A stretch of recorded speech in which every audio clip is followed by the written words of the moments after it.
The clock behind the bar read 11:47 p.m. when Ellie Wells finally stopped moving. Her shift at Fiore d'Oro had been relentless. 8 hours of balancing trays, memorizing orders, smiling through exhaustion. Her lower back complained with every step, but she'd learned to ignore it years ago. 3 more tables had just cleared out, leaving generous tips that would help cover rent this month. She tucked the bills into her apron pocket and exhaled slowly, leaning against the polished mahogany counter near the entrance. The restaurant was winding down. Most guests had left, but a few lingered over espresso and dessert wine. The kitchen staff was already breaking down stations, the sounds of clattering pots and running water echoing from the back. Manhattan never truly slept, but this late at night, the energy shifted. Outside the floor-to-ceiling windows, taxicabs cruised past slower than usual. Streetlights cast amber pools on the wet pavement. It had rained earlier, leaving the sidewalks slick and reflective. Ellie was calculating her tips when she noticed the man at table 12 stand up. Nicholas Pellegrini. She knew his name because everyone who worked here knew his name. He came in twice a week, always reserved the same corner table, always brought men in expensive suits who spoke in hushed tones. The managers treated him differently. The kitchen prepared his meals with extra care. The wine he ordered never appeared on the bill. Ellie had served his table once, months ago, when the regular waitress called in sick. He'd been polite but distant, his dark eyes scanning her face for exactly 2 seconds before returning to the menu. She remembered thinking he looked tired despite the perfectly tailored charcoal suit. There was something heavy in the way he carried himself, like a man who'd stopped sleeping well a long time ago. Tonight he stood with 3 other men, all of them adjusting jacket buttons and checking phones. They moved toward the exit with the casual confidence of people who owned the world. Or at least this part of it. Ellie turned her attention to counting the cash in her apron when movement near the entrance caught her eye. The valet. Not the regular one. This guy was new. Maybe started last week. She'd seen him twice before, both times looking uncomfortable in the standard black vest and bow tie. Right now, he looked worse than uncomfortable. He was sweating, not the light sheen from hustling in summer heat, but actual beads rolling down his temples despite the cool November air. His hands shook as he held a set of car keys, fingers fumbling to grip them properly. Ellie frowned. Something felt wrong. The way he kept glancing toward the street, the way he wouldn't make eye contact with anyone, not even the hostess who smiled at him. Nicholas Pellegrini pushed through the front door, followed by his 3 associates. The valet straightened immediately, almost dropping the keys. "Your car, sir," the valet said, voice too high, too rushed. He practically jogged toward the sleek black Mercedes parked directly in front of the restaurant. Nicholas followed at a measured pace, saying something to the man beside him that Ellie couldn't hear.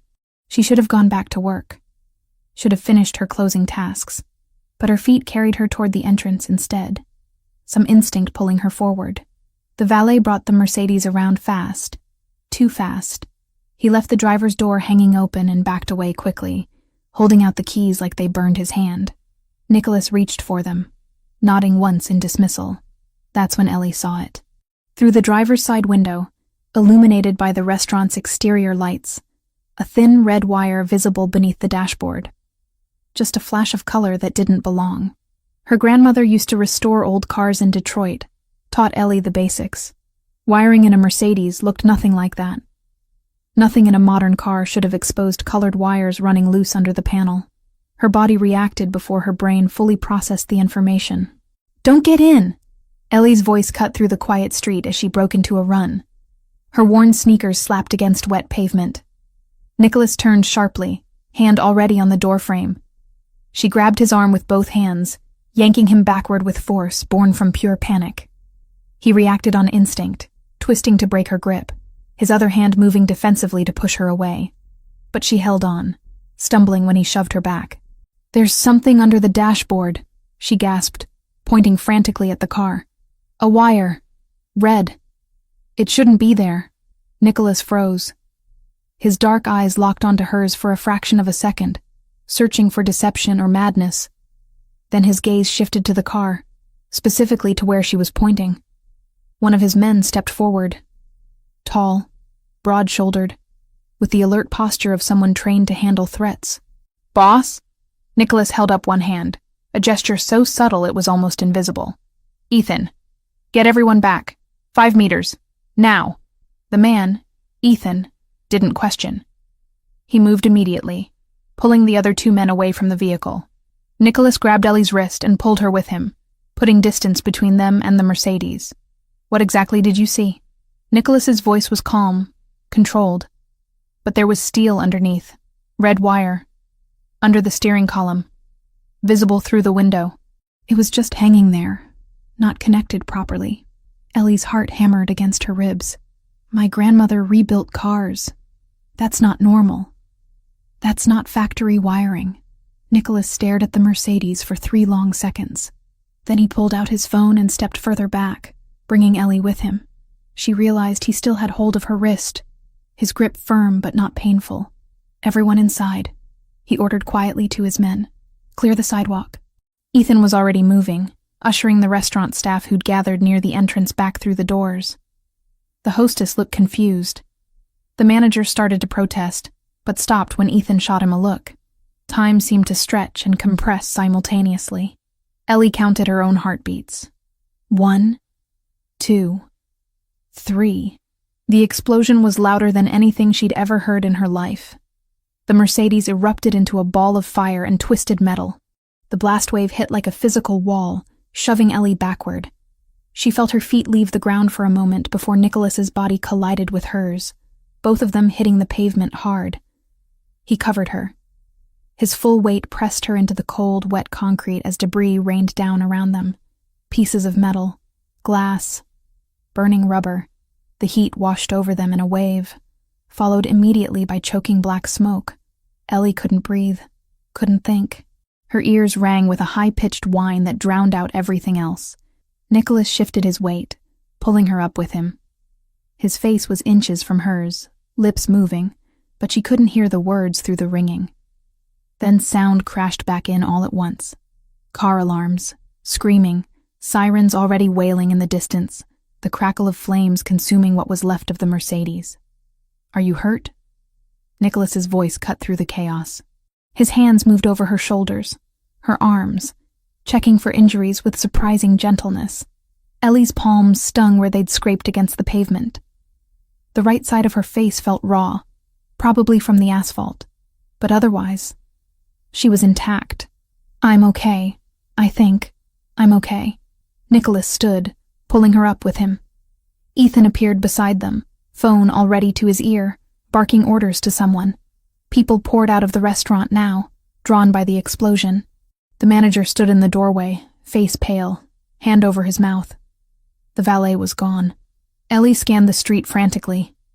He'd been right there, just 20 feet away when she'd yelled. Now the sidewalk was empty except for panicked onlookers.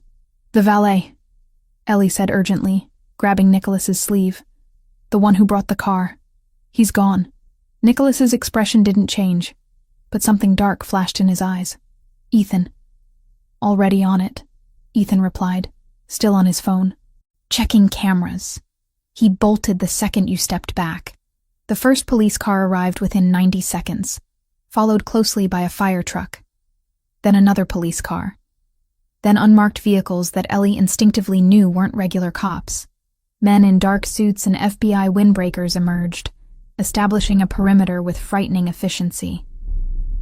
A bomb in Manhattan meant federal jurisdiction. Automatic response. Ellie watched them work, her mind still struggling to catch up with what had just happened. She'd saved someone's life. Multiple lives.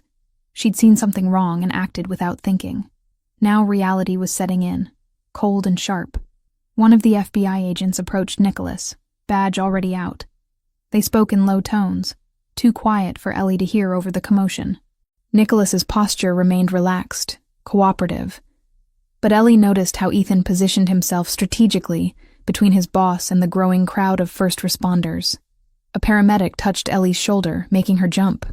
"Miss, are you injured? Let me take a look at your face." She let the woman guide her toward an ambulance, cleaning the scrapes on her cheek and palms with stinging antiseptic. The paramedic wrapped gauze around her left hand where the worst abrasion had torn the skin. "You're very lucky. the paramedic said softly. If you'd been any closer to that vehicle when it went up. Ellie nodded numbly. Lucky. Right. Through the controlled chaos, she watched Nicholas speak with what appeared to be a senior FBI agent. The man gestured toward the burning wreckage, asked questions. Nicholas answered calmly, occasionally pointing toward the restaurant. At one point, the agent's gaze shifted to Ellie, and she felt the weight of that attention like a spotlight. Before Ethan could steer her away, the senior agent peeled off from Nicholas and crossed toward the ambulance. Miss Wells? He asked, flashing his badge just long enough for her to register the seal. His voice was steady, practiced, the kind that made chaos feel briefly organized. I need the short version. What made you look under the dash? Ellie swallowed. Her mouth tasted like smoke. There was a red wire. It didn't belong there. And the valet. He was watching me. When the car went up, he ran. Describe him, the agent said, already taking notes. Anything. Height, jacket, accent, the way he moved. She forced herself to focus, to pull details out of the fog. The agent nodded once, clipped and approving. Then he handed her a card. You did the right thing. We'll take a formal statement when you're steadier. Your security can coordinate with my office, but you don't disappear on us. Understood? Ellie closed her fingers around the card like it was a lifeline. Understood. Ethan broke away from the group and approached her quickly. Miss Wells, we need to move you now. What? Why? Ellie stood up too fast, swaying slightly. The FBI are going to want to question me. I saw the valet, I can describe him. And you will, Ethan assured her, already guiding her away from the ambulance. His hand on her elbow was gentle but insistent. But not here. Not right now. You're in shock. You need somewhere safe to process what just happened. I'm fine. I can give a statement. Miss Wells. Ethan stopped walking, turned to face her directly. His eyes were kind, but serious. Someone just tried to kill my boss with a car bomb. You stopped them. That makes you a witness to attempted murder and possibly a target yourself. The people who did this, they don't leave loose ends. The words hit harder than the blast wave had. Ellie's legs went weak. A black SUV pulled up to the curb, somehow bypassing the police barricade. The back door opened. Nicholas appeared beside them, his suit jacket torn at the shoulder. A small cut above his left eyebrow that he hadn't bothered to address. Get in, he said quietly. Not a command. Not quite a request either. Something in between. Ellie looked back at the burning car, at the FBI agents taking photographs, at the crowd of onlookers filming with their phones. She thought about the valet's sweating face, the red wire, the 3 seconds between her warning and the explosion. I don't even know you, she whispered. I know, Nicholas replied. But you saved my life tonight. Let me return the favor. Somewhere in the distance, more sirens wailed. The fire crackled and popped as firefighters sprayed it with foam. An FBI agent called out, looking for witnesses. Ellie looked at Nicholas Pellegrini, really looked at him. His dark eyes held hers steadily, waiting for her decision. Not pressuring, just waiting. She got in the SUV. Ethan slid in behind her, and Nicholas took the front passenger seat. The driver pulled away smoothly, merging into late-night traffic before the FBI agents could reach them. Ellie watched the chaos recede through the back window, her reflection ghostly in the tinted glass. She could still smell smoke in her hair, could still feel the vibration of the explosion in her chest. Where are we going? Her voice sounded distant, disconnected. Somewhere safe, Nicholas said from the front seat. I promise you, Ellie Wells, you're safe now.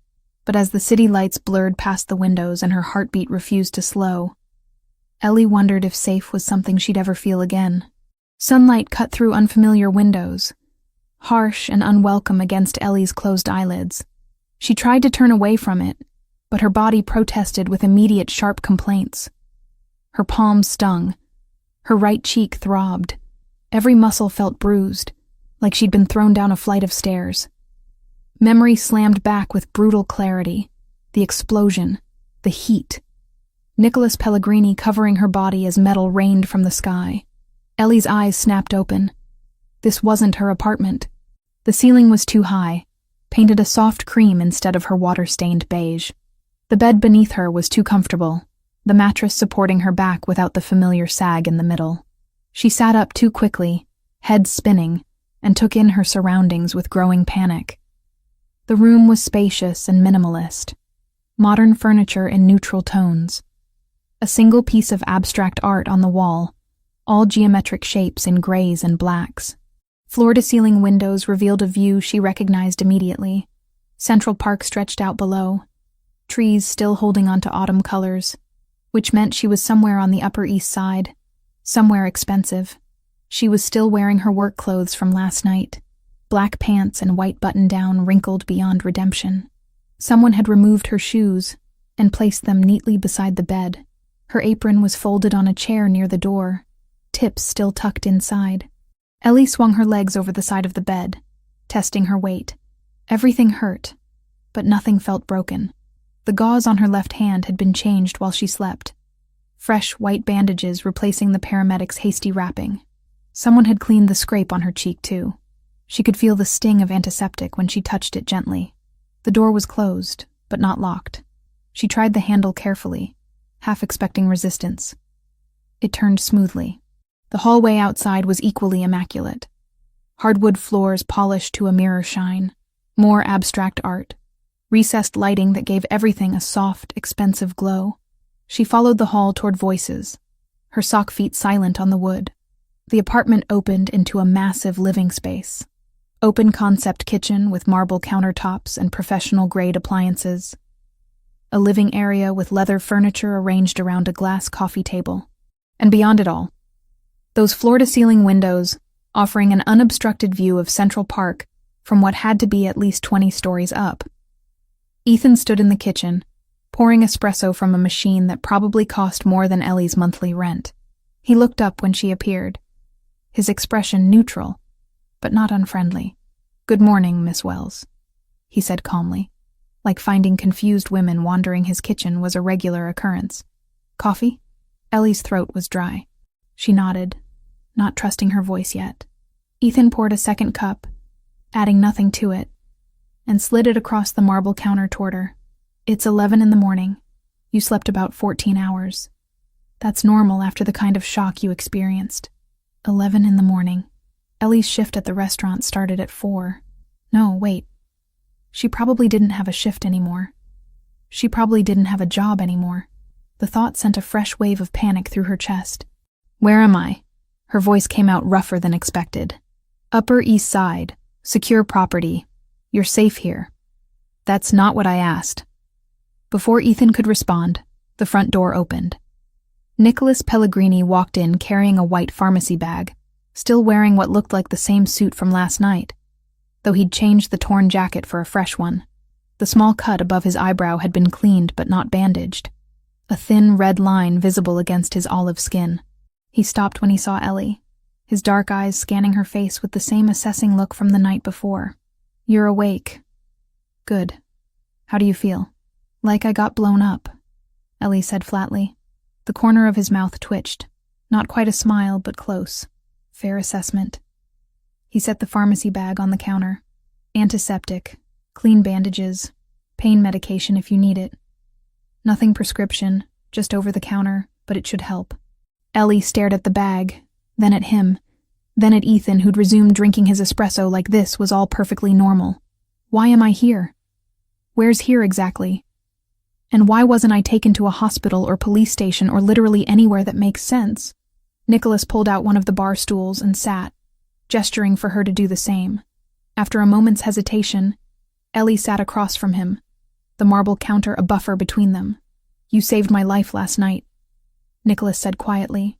"You saved the lives of 3 of my men. I owe you a debt that I can never fully repay.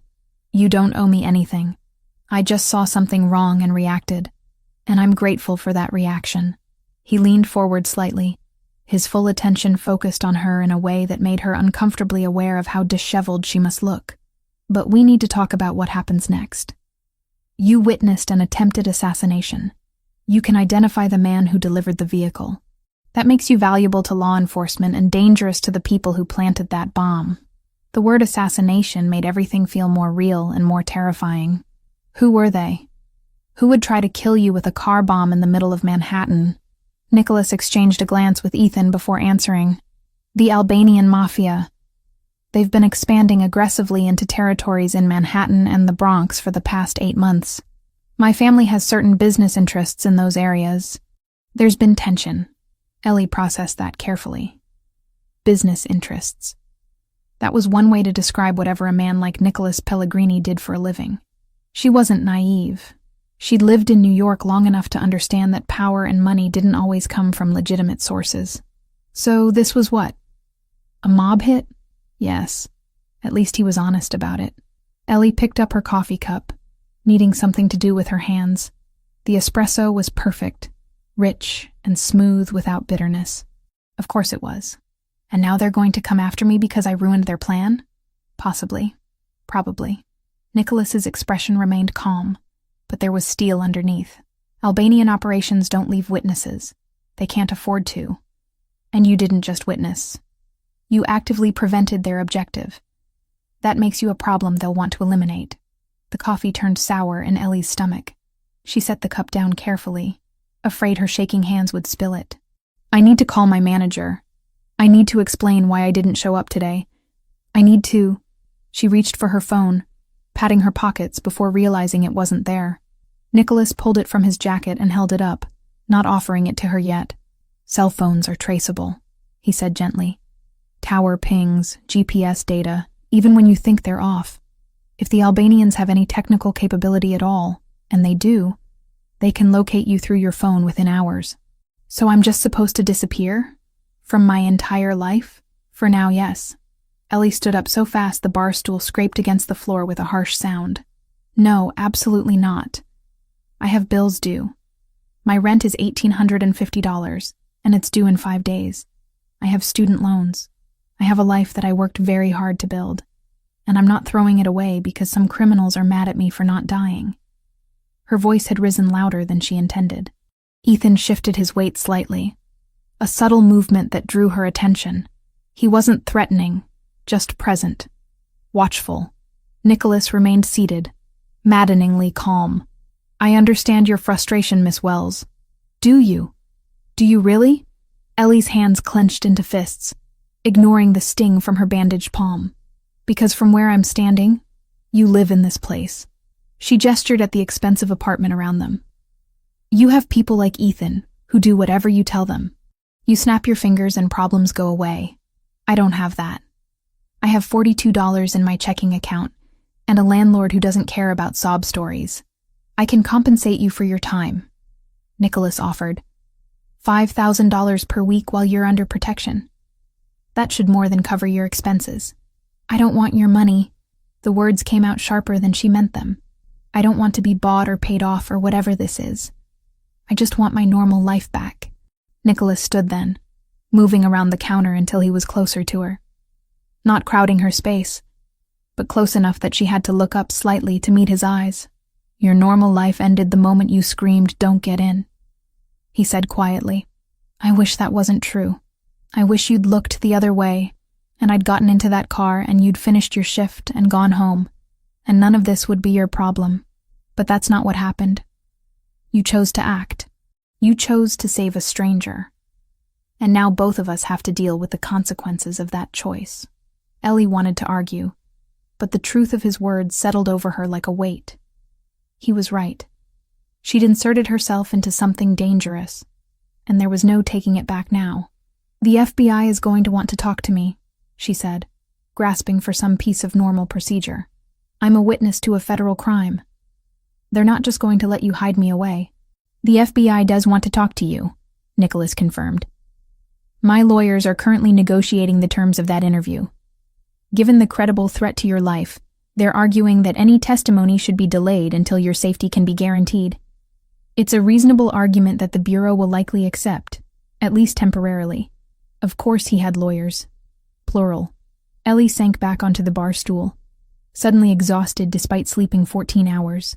Her whole body ached. Her mind felt foggy, struggling to process too much information too fast. How long? She asked. How long do you think I need to hide? I don't know. Could be days. Could be weeks. until we can identify who specifically ordered the hit and neutralize the threat. Neutralize the threat, Ellie repeated. What does that mean exactly? Nicholas didn't answer, which was answer enough. Ethan cleared his throat softly. Miss Wells, while you were sleeping, I took the liberty of contacting Fiore Doro on your behalf. I sent a formal letter of resignation citing a family emergency. Your final paycheck will be mailed to your address. Ellie's head snapped toward him. You quit my job for me? I ended your employment professionally, Ethan corrected. It needed to be done. You can't go back there. The Albanians know that's where you work. It would be the first place they'd look. He was right. Of course he was right. But that didn't make it any less infuriating. So what am I supposed to do? Ellie asked, hating how small her voice sounded. Just sit here in this gilded cage and wait for you to tell me when it's safe to have a life again? You're not a prisoner, Nicholas said firmly. You're a guest under protection. There's a difference. Is there? Because from where I'm sitting, it feels pretty similar. Nicholas studied her for a long moment, his expression unreadable. Then he nodded slowly, as if coming to a decision. 3 days. What? You want a timeline. I'll give you one. 3 days. Give me 3 days to track down the people responsible and deal with the immediate threat. If after 3 days you still want to leave, I won't stop you. But I'm asking you, as the man whose life you saved, to trust me for 72 hours. It was more reasonable than she'd expected. More than she probably deserved given the situation. But 3 days felt like a lifetime when her entire world had just imploded. I want to be able to move around, Ellie said, negotiating terms she barely understood. I'm not staying locked in that bedroom for 3 days. You'll have full access to the apartment. Ethan or someone from my security team will be here at all times, but they'll stay out of your way unless there's a threat. And I'm not a prisoner? You're not a prisoner. Ellie looked down at her bandaged hand, at the gauze wrapped around her palm. She thought about the red wire under the dashboard, the explosion, the heat, the way Nicholas had covered her body without hesitation, protecting her from debris. He could have let her get blown up, could have ignored her warning and gotten himself killed. Instead, both of them were standing here in this expensive apartment negotiating the terms of her temporary captivity. 3 days, she agreed finally. But if you haven't figured this out by then, I'm leaving. I'll take my chances with the Albanians before I let my entire life fall apart. Something flickered in Nicholas's eyes. Respect, maybe. Or concern. Fair enough. He extended his hand across the counter. Ellie looked at it for a moment before shaking. His grip was firm, warm. The calluses on his palm surprising for someone who wore $1,000 suits. Ethan will show you around, Nicholas said, releasing her hand. There's food in the kitchen. Clean clothes in your size in the closet. If you need anything else, just ask. How do you have clothes in my size? A slight smile. I have people who are very good at estimating these things.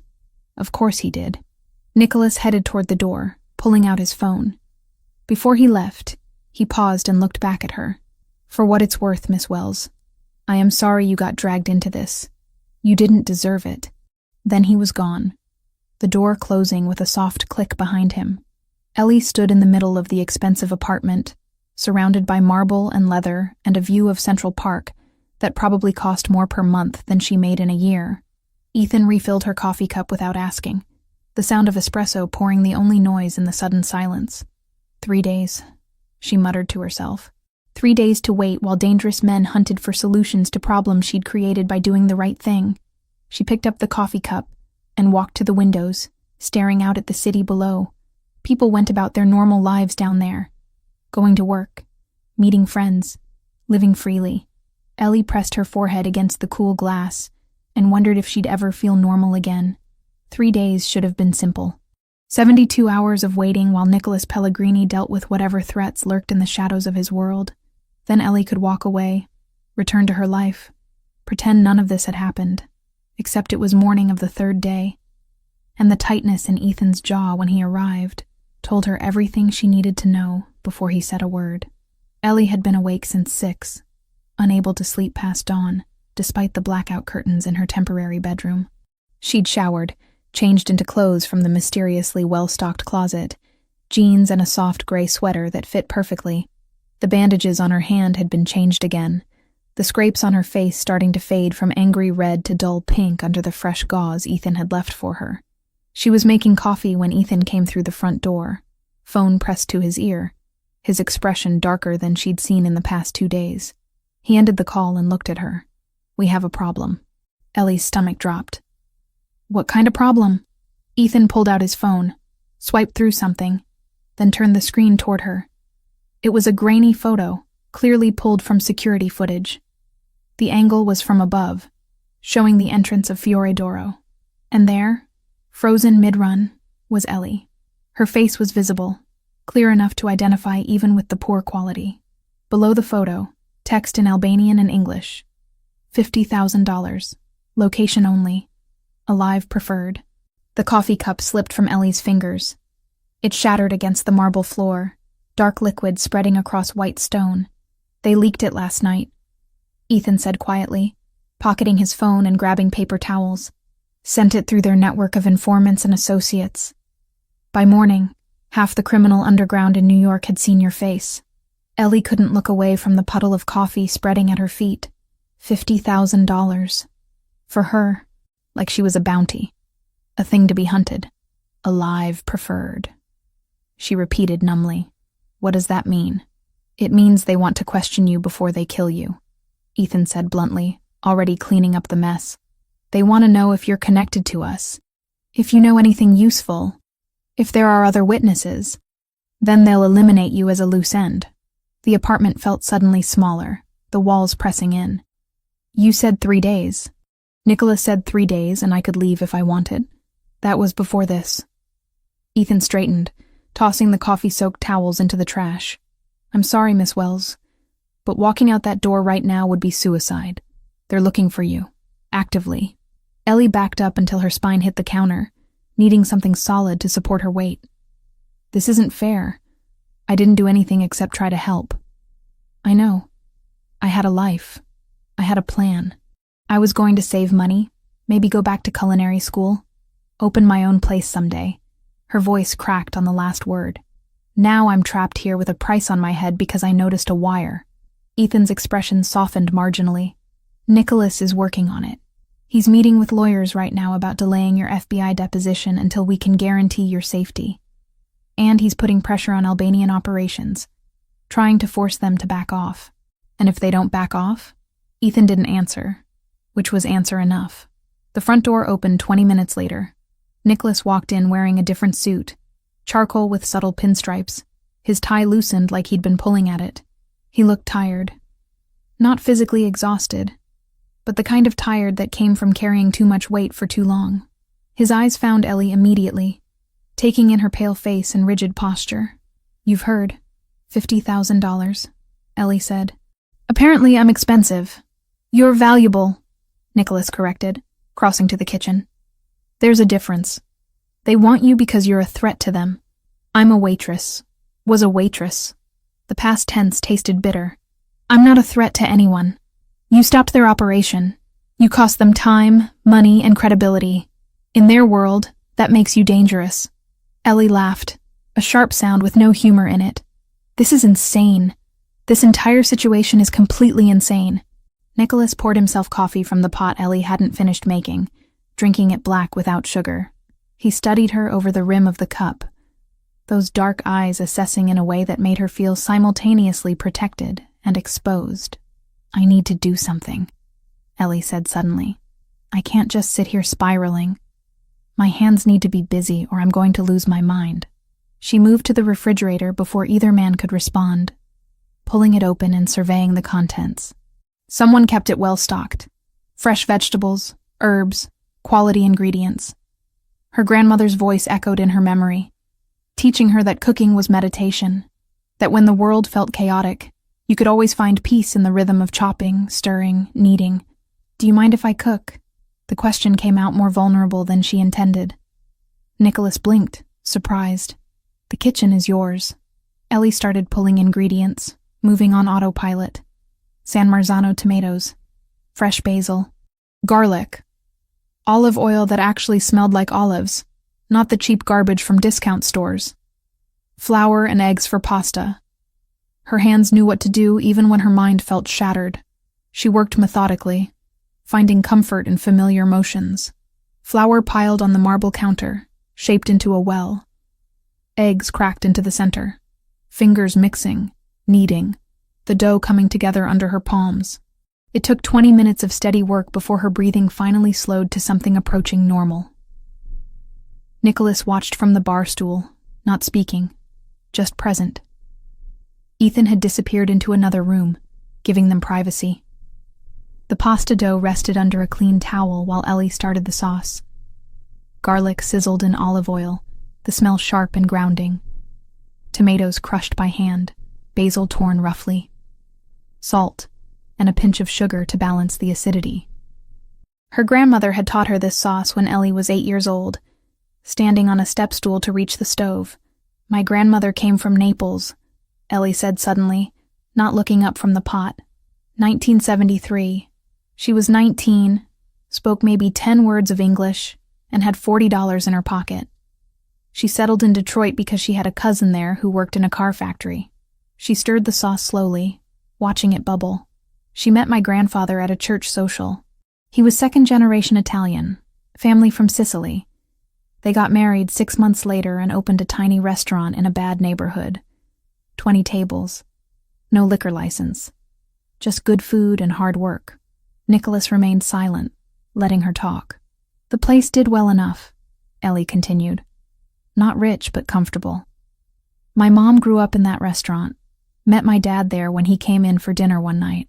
Eventually, my grandfather died and my dad inherited the business. He ran it for 15 years.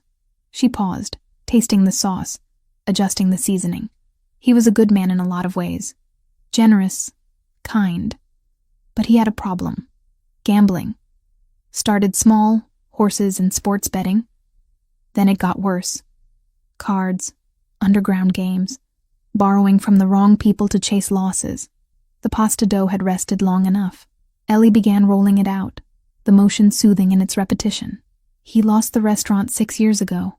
Couldn't pay the mortgage or the loan sharks. Lost everything my grandmother had built. And he just kept gambling, kept digging deeper. He owed $11,500 when he died 3 years ago. Heart attack. Stress, the doctor said. She cut the pasta into thin strips, hanging them over the back of a chair to dry. We never reconciled. I tried. But he was always ashamed. Couldn't look me in the eye. So he died and I was left with his debts and his mess and no closure. The sauce was done. Ellie turned off the heat and finally looked at Nicholas. "That's why I moved to New York. Fresh start. New city where nobody knew about my family or our failures. I was going to work hard, save money, maybe open my own place someday. Nothing fancy. Just honest food and a chance to rebuild what he destroyed." Nicholas set down his coffee cup carefully. "I know." Ellie froze. "What?" "I had you investigated," he said quietly. "After the explosion. I needed to know who you were, if you were connected to the Albanians somehow, if the timing was coincidence or setup. My people made calls to Detroit, talked to people who knew your family." Anger flared hot in Ellie's chest. "You investigated me? Like I'm some kind of criminal? Like you're someone who saved my life and I needed to understand why." His voice remained calm, steady. "I know about your father. The addiction. The debts. I know you moved here 3 years ago, worked 2 jobs for the first year, that you send money to your mother every month even though you can barely afford it. You had no right." "I had every right," Nicholas interrupted, but not unkindly. "Someone tried to kill me with a car bomb. You stopped them. I don't believe in coincidences. I needed to know everything about you to assess the situation properly." Ellie gripped the edge of the counter, her knuckles white. "And what did your investigation tell you? That I'm a broke waitress with dead-end prospects and daddy issues? It told me you're honest, hardworking. That the debts your father left were small, owed to predatory lenders in Detroit. The kind of local loan sharks who have no connection to organized crime in New York. That you're not a threat or a plant. That you're exactly what you appear to be. Someone who saw danger and chose to act." The confirmation should have made her feel better. Instead, it made her feel exposed, every private detail of her messy life laid bare for his scrutiny. "The debts," Nicholas said carefully. $11,500. I can resolve them. One phone call, and that burden disappears. No, the word came out hard, final. It's a small amount. I don't care if it's 50 cents. Ellie cut him off. I'm not taking your money. I'm not letting you buy my problems and hold them over my head. That's not what this is. Isn't it? You fix my debts, I owe you a favor. Maybe more than one. Maybe you decide someday you want something from me and I can't say no because I'm in your debt. That's how this works, right? That's how your world operates? Nicholas's jaw tightened. You don't know anything about my world. Then enlighten me, Ellie challenged. Tell me I'm wrong. Tell me that powerful men like you do favors out of the goodness of their hearts with no strings attached. They stared at each other across the kitchen. Tension thick between them. Finally, Nicholas nodded once. You're right. In my world, everything has a price. Every favor comes with expectation of return. But that's not what I'm offering you. What are you offering then? A way to eliminate a vulnerability, he said. Those debts make you a target for pressure. Someone could use them against you. Against me by extension since you're under my protection. I want them gone for strategic reasons. Still sounds like strings to me. Then refuse, Nicholas said simply. Keep the debts. I'll respect that choice. But know that I'm trying to help, not control you. Ellie held his gaze for a beat too long. Pride and fear wrestled in her chest until fear won. Fine, she said, the word tasting bitter. If those debts are a vulnerability, then we end them. But we do it clean, in writing. No favors, no leverage. You pay them, and it's over. Forever. Nicholas's eyes narrowed, not in anger, but in assessment. Then he nodded once. Done. My attorney will draft a one-page waiver. You sign it, I make the call, and you never hear about Detroit again. The front door opened and Ethan returned, carrying a tablet. He glanced between them, reading the tension accurately, but pressed forward. Boss, you need to see this. Nicholas took the tablet, his expression darkening as he read. When? This morning. Building manager confirmed it was delivered around 7. What? Ellie asked, her earlier anger shifting to concern. Nicholas handed her the tablet. On the screen was a photo of a letter, printed on plain white paper in block letters. We know where she works. Next time we'll know where she lives. The address at the top was for Fiore d'Oro. The letter had been delivered to the restaurant that morning. Ellie's hands shook as she read it again. They're threatening me. At my old job. They're making a point, Ethan corrected. Showing they have reach, that they're watching. Nicholas took the tablet back, his expression carved from stone. Ethan, increase security rotations. I want someone on this building 24/7, and send someone to Miss Wells's apartment in Queens. If they know where she worked, they'll find her address eventually. Already done, Ethan confirmed. I have 2 men stationed outside her building as of an hour ago. Ellie felt the walls closing in again. This is my life now? Looking over my shoulder forever? Wondering if today's the day someone decides $50,000 is worth the risk? No, Nicholas said firmly. This is temporary. We're putting pressure on Albanian operations, cutting off their income streams, making it expensive for them to come after you. Eventually, they'll decide you're not worth the cost. Eventually. You mean weeks? Months? I don't know, he admitted. But I won't let them hurt you. You have my word on that. His word. Like that meant something. Like promises from a man who lived in a world of violence and consequences actually held weight. Ellie looked at the pasta hanging to dry, at the sauce cooling on the stove. Normal things. Simple things. The kind of things that used to make up her entire world. 3 days, she said quietly. That was the deal. 3 days and I could leave if I wanted. Nicholas's expression didn't change. Yes, that was the deal. But if I leave now, I'll die. Probably. The bluntness should have made her angry. Instead, it just made her tired. So I don't really have a choice, do I? There's always a choice, Nicholas said. But some choices have consequences you might not survive. He reached for the wine glass but didn't drink, as if even that small indulgence would be dishonest. The 72 hours are up, he added, voice low. My word still stands. If you tell me you're done, I won't chain you to my life. Ellie's laugh came out thin. You'll just let me walk out? Not into an open street, alone with people hunting you. Nicholas's gaze didn't waver. But you can choose the shape of your protection.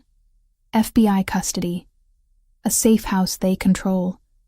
You give them what you know and you disappear under a badge and a locked door. Or you stay with me, under my security, where I can actually see the threat before it reaches you. Or you leave New York entirely, with help, with a plan, not with a suitcase and a prayer. And if I pick the first one? She asked. Then I put you in their hands, and I still do everything I can to keep you alive. He said simply. I don't like it, but it's your decision. The offer didn't feel like freedom. It felt like being asked to choose between different kinds of cages. But at least he was naming them. At least he wasn't pretending.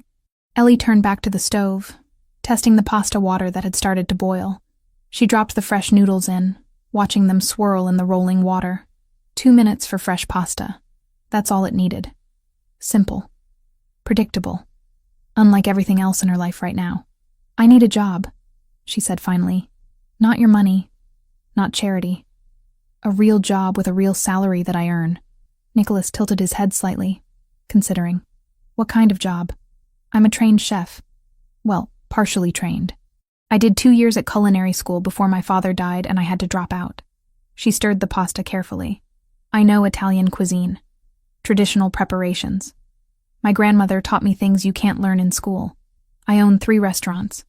Nicholas said slowly. Legitimate businesses. They could use someone with your skills. As what? A consultant? An employee? Culinary operations manager, he offered. You'd oversee the kitchens, work with the chefs on menus, ensure quality and authenticity. It's a real position with real responsibilities. $4,500 a month salary. Ellie drained the pasta, the steam rising in clouds that blurred her vision. $4,500 a month. More than she'd made as a waitress. More than she'd ever made, honestly.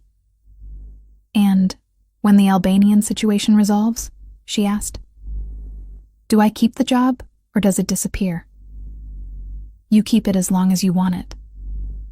Contract terms, legal and binding.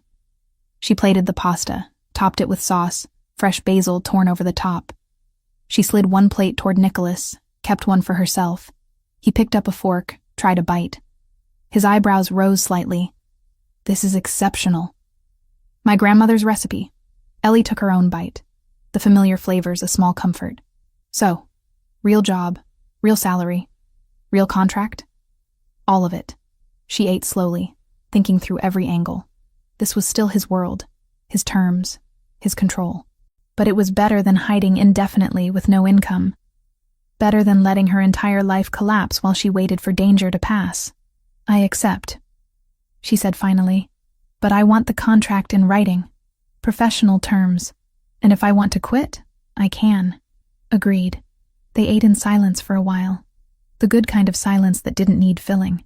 When Ethan returned to the kitchen, Nicholas slid the second plate toward him. Try this. Ethan took a bite and nodded appreciatively. You should hire her for real.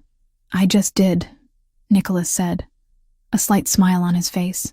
Ellie looked between them, reality settling over her like a weight. She had a job, security, protection, everything she needed to survive this nightmare. All it cost was her freedom and her peace of mind. She finished her pasta and started cleaning up, her hands busy again, her mind already planning menus and recipes. If she was going to do this, she'd do it right. Build something real from the ashes of her interrupted life. Outside the windows, the city continued on. People lived and worked and moved freely through streets she couldn't walk without risk. But in this expensive apartment with these dangerous men, Ellie Wells was safe. For now, that would have to be sufficient. 2.5 weeks working for Nicholas Pellegrini taught Ellie that legitimate business could be just as demanding as the criminal kind. Maybe more so, since it required maintaining appearances. The first Friday, she asked for a secure phone call and told her mother, careful, casual lies, that she'd picked up extra shifts and couldn't talk long. She sent the usual money anyway. watching the transfer confirmation appear on the screen with a relief so sharp it almost hurt. Whatever else had been stolen from her, that responsibility stayed. 2 days after she signed Nicholas's waiver, Ethan confirmed the Detroit debts were gone. No threats. No follow-up. Just silence where a noose had been. And the FBI didn't forget her either.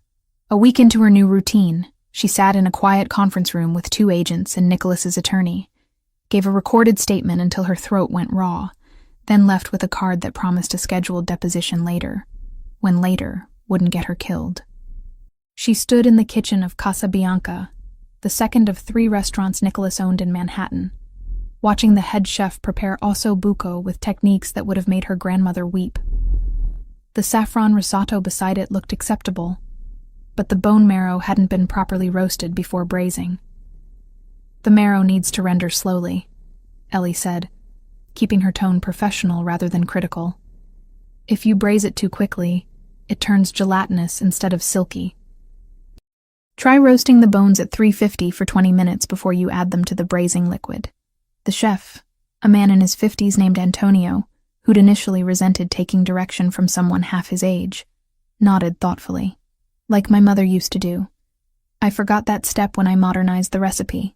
Sometimes the old ways work because they actually work," Ellie said. "Not because of tradition, but because the technique is sound." Nicholas leaned against the stainless steel prep counter near the door, watching the exchange with apparent amusement.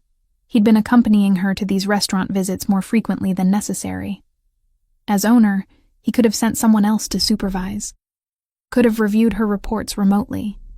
Instead, he showed up personally, asked questions, listened to her explain techniques and ingredient sourcing with genuine interest. Today he wore dark slacks and a black sweater instead of his usual suit, slightly more casual but no less expensive.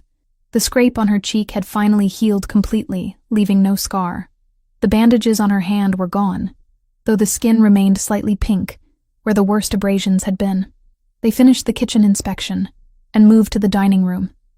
Casa Bianca wouldn't open for another 3 hours, the space empty and quiet. Afternoon sunlight filtered through the windows, illuminating dust motes floating in the air. The tables were already set for evening service, white linens crisp and perfect. "Your thoughts?" Nicholas asked, pulling out a chair at a corner table.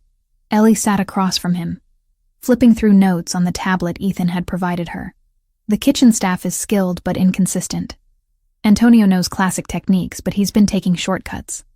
The seasonal menu needs updating. Nobody's using autumn vegetables properly. And your wine list is overpriced for what you're offering. Overpriced how? You're charging Manhattan steakhouse prices for wines that should cost 30% less. It's not about the quality.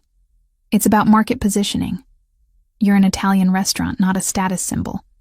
People come here for authenticity, not to show off. Nicholas smiled, a real one that reached his eyes. "You're not afraid to be honest. You hired me to improve your restaurants, not to tell you what you want to hear." Ellie set down the tablet. "If you just wanted compliments, you could have hired someone cheaper." "True." He leaned back in his chair, studying her in that assessing way he had. "You've been doing good work these past weeks. The kitchen at Nonna's is running smoother since you reorganized their prep schedule. And the menu changes at Stella increased their weeknight traffic by 18%. "I saw the numbers," Ellie admitted. "It's satisfying, seeing real results from actual work. As opposed to standing around waiting for danger to pass." She met his gaze directly. "I know I'm still under protection. I know there are men watching my old apartment and following me when I leave the Upper East Side. But at least now I'm doing something productive instead of just hiding." "You were never just hiding, wasn't I?" Ellie's voice carried an edge. "Trapped in a gilded cage, waiting for you to solve my problems? Is that what you think this is?" Nicholas leaned forward, his expression sharpening. "A cage? I don't know what this is," Ellie said honestly. "Some days it feels like protection. Some days it feels like control. I can't tell the difference anymore." Before Nicholas could respond, his phone buzzed. He glanced at the screen, his expression shifting immediately. Whatever ease had been in his posture disappeared, replaced by something harder, more dangerous. "Excuse me," he said, standing and moving to the far side of the dining room. Ellie watched him take the call. noting the tension in his shoulders, the sharp edge to his voice even though she couldn't hear the words. Something was wrong. She'd learned to read the small tells over the past weeks. The way his jaw tightened when receiving bad news. The slight narrowing of his eyes when calculating responses. He ended the call and returned to the table. But he didn't sit down. "We need to go." "What happened?" "I'll explain in the car." They rode in tense silence. Nicholas on his phone issuing clipped instructions to people whose names Ellie didn't recognize. The driver navigated through Manhattan traffic with practiced efficiency. Ethan sat in the front passenger seat, also on his phone, his voice low and urgent.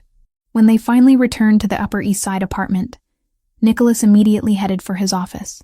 Ellie followed, ignoring the subtle attempt to exclude her. "What's going on?" she demanded from the doorway. Nicholas looked up from where he'd been pulling files from a locked cabinet. For a moment, she thought he'd tell her to leave, to let him handle his business. Instead, he gestured for her to sit. "We've been putting pressure on Albanian operations for weeks now," he said, organizing papers on his desk.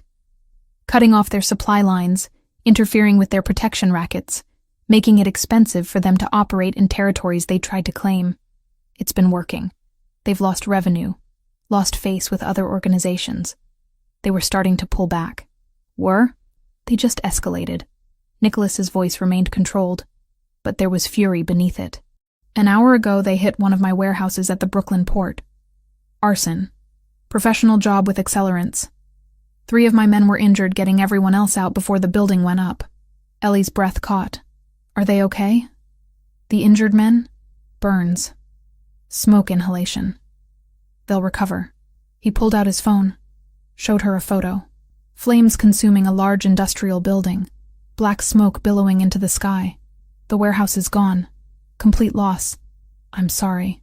"I don't need sympathy," Nicholas said sharply, then seemed to catch himself. "I need to go handle this. Make sure my people are taken care of. Send the right message about what happens when the Albanians cross certain lines." Ellie stood. "I'm coming with you." "Absolutely not." "Nicholas." "No," he said firmly. "This isn't negotiable. This is an active situation. There could still be Albanians in the area. It's not safe." "Nowhere is safe," Ellie countered. "Not really. You said so yourself. They have my photo. They're looking for me. Whether I'm here or there, I'm a target. Here, you're a protected target." Nicholas moved around the desk toward her. "There, you're exposed. I won't risk that. You won't risk it, or you won't give me the choice." His eyes flashed with something dangerous. "Both. This is my world, my responsibility. I'm not bringing you into a war zone because you're feeling restless." The words stung more than they should have. "That's not what this is." "Then what is it?" Ellie struggled to articulate the feeling that had been building for weeks. "I'm tired of being a passive participant in my own life. Things happen to me. Decisions get made for me. I get protected and managed and told what's safe. But I don't get to choose anything." Nicholas's expression softened marginally. "I understand that frustration. But this particular choice could get you killed. And I can't allow that." "Can't allow," Ellie repeated. "Because you're in charge and I'm just the waitress you saved. Because you saved my life first," Nicholas said quietly. "And I will not let that act of courage be repaid with your death. I won't let them take you from this world because of choices I made, wars I started before you even knew my name." The raw honesty in his voice stopped Ellie's argument cold. She'd seen him angry, seen him calculating, seen him giving orders with absolute authority. But this was different. This was personal. "I need to go," Nicholas said after a moment. "Ethan will stay here with you. 2 guards will be outside. You'll be safe." Ellie wanted to argue more, but she could see it would be futile. "Be careful." Something flickered in his expression. Surprise, maybe, that she cared about his safety. "I will." He left with 4 men, all of them armed, moving with military precision. The apartment felt enormous and empty once they were gone. Ethan settled into the living room with his laptop, monitoring whatever needed monitoring. Ellie paced for 20 minutes before giving up and retreating to the kitchen. She needed her hands busy, needed to create something to offset the destruction happening across the city. She made bread. Kneading dough required physical effort that matched her emotional state. Push and fold, working out frustration with every motion. The yeast smell was comforting, familiar, grounding her when everything else felt chaotic. Hours passed. The bread baked, filling the apartment with warmth and the smell of home. Ellie made soup to go with it, a simple minestrone with vegetables and beans. Comfort food for a day that had stripped away any remaining illusions of normalcy. It was past 9 when the front door finally opened. Nicholas walked in, looking like he'd been to war. His clothes were covered in black soot, his face streaked with ash and sweat. The controlled fury from earlier had been replaced by something colder, more dangerous. Ethan stood immediately. Report? Fire's out. Men are at the hospital, stable condition. Building's a total loss, but insurance will cover most of it. Nicholas pulled off his jacket, tossing it over a chair. We need to talk. Something in his tone made Ellie's stomach tighten with dread. What happened? Nicholas pulled out his phone, swiped through photos, then handed it to her. The screen showed a wall of the burned warehouse. Despite the fire damage, the message was clear. Spray painted in red across the blackened bricks. The waitress can't hide forever. Below the words, stenciled with disturbing precision, was her face. The same photo from the bounty notice, but larger, more prominent. Someone had taken the time during or after the arson to leave this specific message. Ellie's hands shook as she stared at her own image on that ruined wall. They'd known the warehouse would burn, had planned for it, and still took the time to deliver this threat. They're escalating, Nicholas said quietly, taking the phone back. This wasn't just about damaging my property or hurting my people. This was about sending you a message, about making it personal. Ellie sank onto the couch, her legs suddenly unable to support her weight. I thought you said the pressure was working, that they were backing off. I was wrong. The admission clearly cost him. They're not interested in backing off. They're interested in revenge, and you're the symbol of their failure.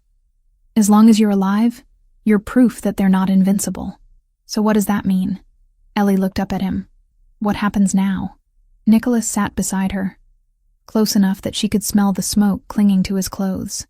It means this isn't temporary anymore.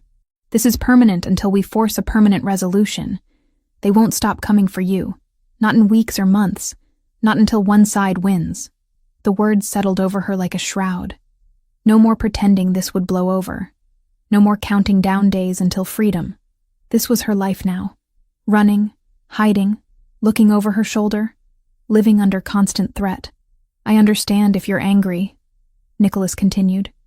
If you want to blame me for dragging you into this. But I need you to understand something.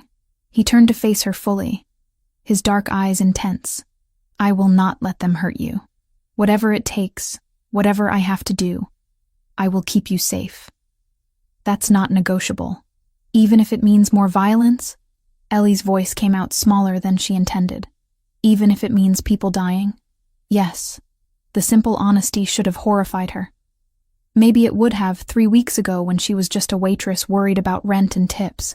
But she'd learned too much about his world since then. Understood that in certain circles, protection required strength, and strength sometimes required violence. I'm scared, she admitted quietly. You should be, Nicholas said. Fear keeps you careful, keeps you alive. But you're not alone in this. You have me. You have Ethan and my entire organization working to eliminate this threat. We will find a way to end this. Ellie looked at her own face on his phone screen, spray-painted on a burned warehouse wall like a target. How? How do you end something like this? By making it more expensive for them to continue than to walk away, Nicholas explained. We've been cutting their income. Now we cut deeper. We go after their leadership, their operations, their reputation. We make them understand that coming after you costs more than your life is worth to them. It was cold, calculated, utterly pragmatic. And Ellie realized with disturbing clarity that she didn't have better options. I don't want people hurt because of me, she said. People are already hurt. 3 of my men tonight. That's on the Albanians, not you. Nicholas's jaw tightened. You didn't start this war. You just happened to be standing in the right place at the right time to save my life. Everything that's followed is consequence of their actions, not yours. Ellie wanted to believe that. Wanted to absolve herself of responsibility for the violence spiraling out from one moment of instinct. But she couldn't quite manage it. Come on. Nicholas stood, offering his hand. You made bread. I can smell it. And I haven't eaten since morning. The abrupt shift to normalcy felt jarring, but Ellie took his hand and let him pull her up. They moved to the kitchen where the bread sat cooling on the counter beside the pot of soup. She served them both in silence. The domestic ritual strange against the backdrop of arson and threats. Nicholas ate methodically, clearly hungry despite the chaos of his day. This is excellent, he said after the third spoonful. My grandmother's recipe, Ellie replied automatically. They ate without talking more, but it wasn't uncomfortable. Just two people sharing a meal after an exhausting day, finding small comfort in simple things. When Nicholas finally left to shower off the smoke and soot, Ellie remained in the kitchen, cleaning up slowly. Through the windows, Manhattan glittered with a million lights. Somewhere out there, people were searching for her. Planning. Plotting. Waiting for an opportunity. But in this moment, in this expensive apartment with dangerous men protecting her, Ellie was alive. She was safe. And tomorrow, she'd continue building something real from the wreckage of her interrupted life. It wasn't the future she'd imagined 3 weeks ago, but it was the one she had now, and she'd learned that survival meant adapting, not clinging to what used to be. The call came at 6 a.m, dragging Ellie from restless sleep.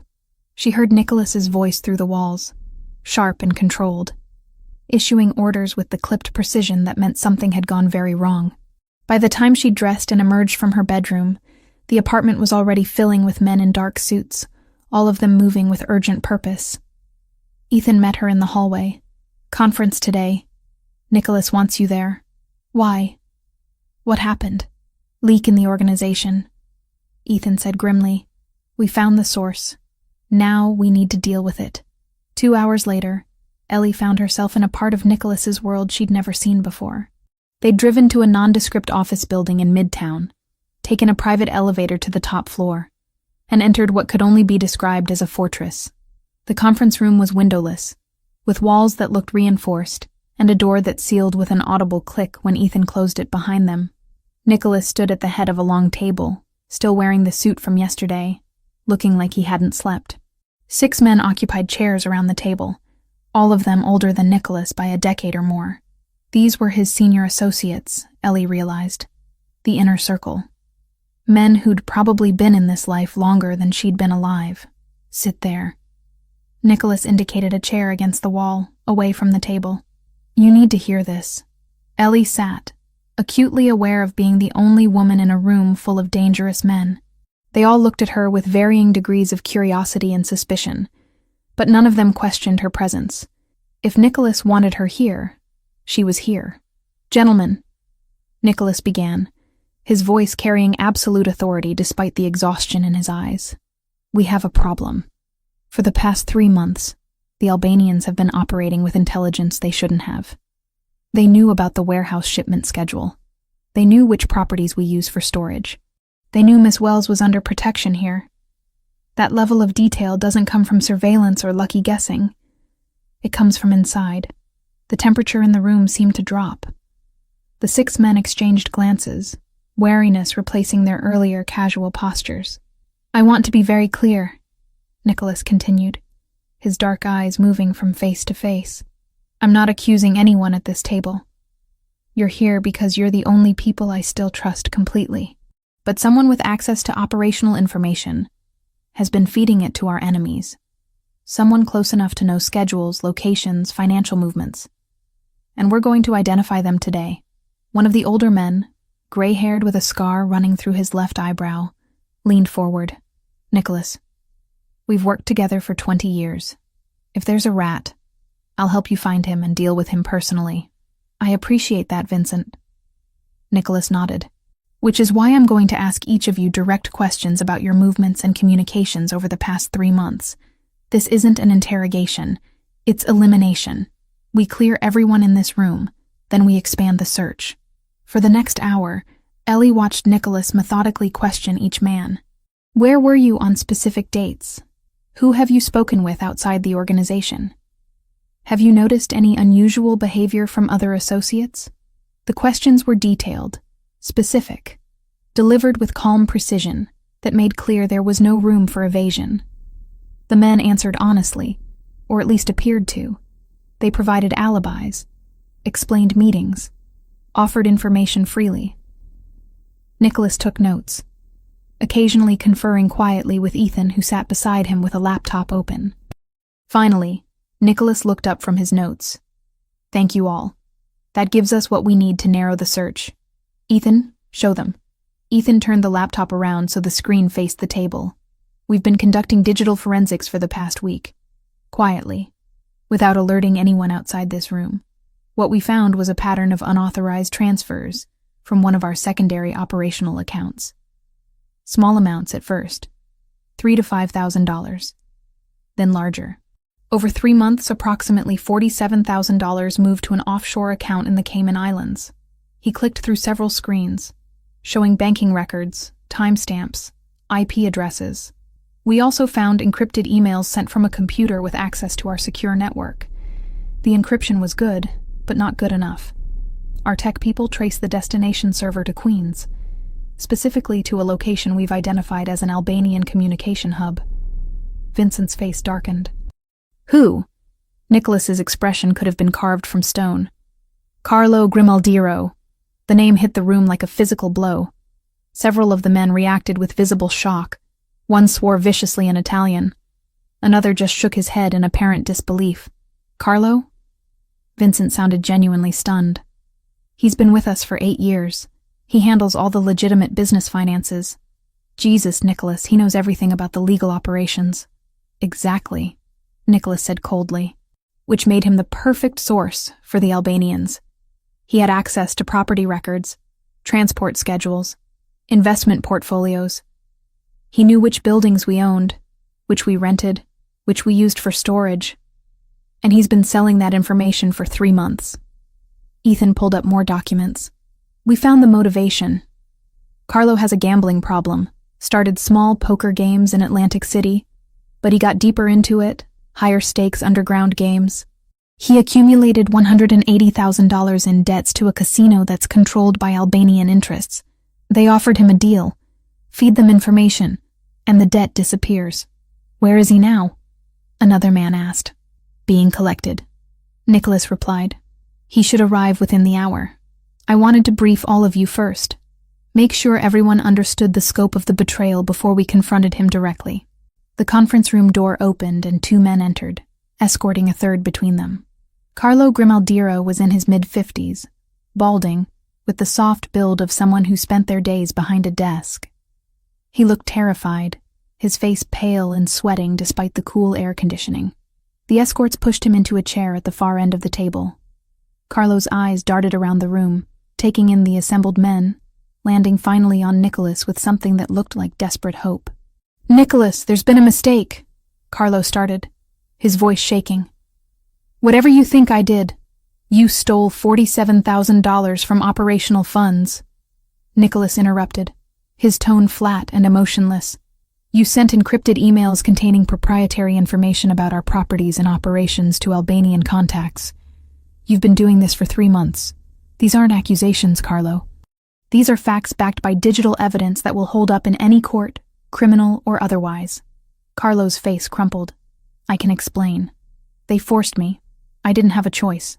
Everyone has a choice, Nicholas said coldly. You chose to gamble money you didn't have. You chose to continue gambling when you knew you were drowning in debt. You chose to accept their offer instead of coming to me for help. Every step of this was your choice. $180,000, Carlo said desperately. How was I supposed to ask you for that kind of money? You would have wanted to know why, and I couldn't tell you about the gambling. You would have lost trust in me. I lost trust in you the moment you sold information about my operations to my enemies, Nicholas replied. The gambling, I might have helped with, might have gotten you into treatment, arranged a payment plan, something, but you went to the Albanians instead. You gave them details about warehouse schedules. You told them which properties we use and when. You endangered everyone in this organization. including an innocent woman who has nothing to do with our world. His voice dropped lower, more dangerous. That warehouse fire? 3 men were injured because the Albanians knew exactly when and where to hit us. They knew because you told them. You're not just a thief, Carlo. You're responsible for putting my people in the hospital. Carlo was crying now, tears streaming down his face. I never gave them information about people, I swear, just numbers, financial records, property addresses. I made sure it was only logistics, nothing that would get anyone hurt. You think logistics and violence are separate? Vincent spat from across the table. You think they wanted property addresses so they could send Christmas cards? They used your information to plan attacks, to target our operations, to threaten Miss Wells specifically. You enabled all of it. Ellie had been silent throughout the confrontation, sitting against the wall and observing. Now she understood why Nicholas had wanted her here. This wasn't just about betrayal within his organization. This was about her. The information Carlo had sold had directly contributed to the Albanians' ability to target her, to know where she was being protected, to escalate their threats with precision. What did you tell them about Miss Wells? Nicholas asked, his voice deadly quiet. Carlo shook his head frantically. Nothing, I swear. I didn't even know who she was until I saw the news about the car bomb. They never asked about specific people, just locations and schedules. But you knew we were using the Upper East Side property for protection? Carlo hesitated, then nodded miserably. They asked which properties weren't used for business. I told them about the residential places. I didn't know why they wanted to know. I thought maybe they were looking for targets to hit when no one was there. Jesus Christ, Ethan muttered. Nicholas remained perfectly still, but Ellie could see the fury radiating from him in waves. 8 years. I trusted you with my legitimate business finances. I let you see records that could destroy us if they fell into the wrong hands. I invited you to family dinners, and you repaid that trust by selling me out for gambling debts. I'm sorry, Carlo sobbed. I'm so sorry. I'll give back the money. I'll testify against the Albanians. Whatever you want, I'll do it. Just please, please don't what? Nicholas leaned forward. Don't kill you? Is that what you think this is? Carlo couldn't answer, just continued crying. Nicholas stood, buttoning his suit jacket with precise movements. You're removed from all positions effective immediately. Every access you had to our systems is revoked as of this moment. The $47,000 you stole will be repaid with interest, or we'll seize assets until the debt is satisfied. You will have no further contact with anyone in this organization. If you speak to the Albanians again, if you breathe a word about our operations to anyone, you'll discover that there are consequences far worse than death. He turned to the 2 men who'd brought Carlo in. Get him out of here. Make sure he understands that his cooperation in this matter is the only reason he's walking out alive. They hauled Carlo up and dragged him toward the door. He tried to say something else, but one of the escorts silenced him with a hand on his shoulder. The door closed behind them with a hollow thud. Silence filled the conference room. The 6 senior associates sat processing what they'd witnessed. Vincent was the first to speak. You were merciful. More merciful than he deserved. Mercy has nothing to do with it, Nicholas replied tiredly. Killing him would have been easy. But it would also make him a martyr to his family. Create complications we don't need. This way, he lives with his shame. And if he's smart, he disappears somewhere far from New York and never comes back. The meeting broke up after Nicholas assigned various tasks to the assembled men. Increased security. Review of anyone else who might have access to sensitive information. Messages to be sent to Albanian leadership making clear that the leak had been identified and closed. As the room emptied, Ellie remained in her chair against the wall. Nicholas stood at the window that wasn't really a window, just a screen displaying a view of the city, providing the illusion of openness in the sealed room. You should go with Ethan, he said without turning around. I have more meetings today. Are you okay? The question came out before Ellie could stop it. Nicholas's shoulders tensed.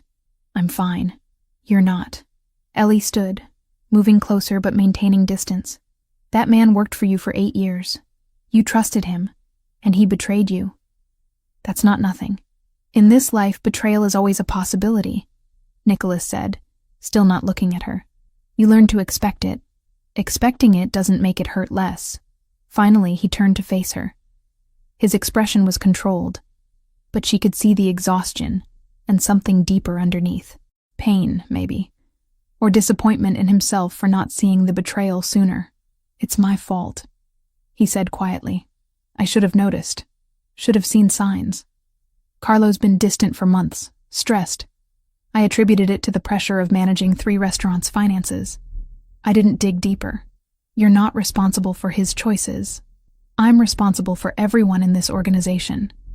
Their safety, their loyalty. When someone betrays that, it reflects on my leadership, on my judgment." Nicholas ran a hand through his hair, the first crack in his composure.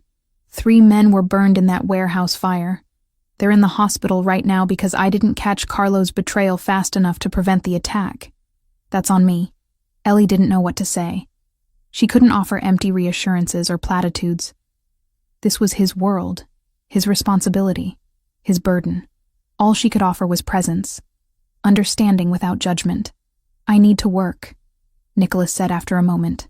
"There's a lot to handle today." "I'll go with Ethan," Ellie agreed. But she paused at the door. "For what it's worth, you handled that situation with more restraint than most people would have. Carlo's alive because you chose mercy over revenge. That says something about the kind of man you are." She left before he could respond, following Ethan down the hallway to the elevator. They rode back to the Upper East Side in silence, both processing the morning's events. The apartment felt strangely empty when they arrived.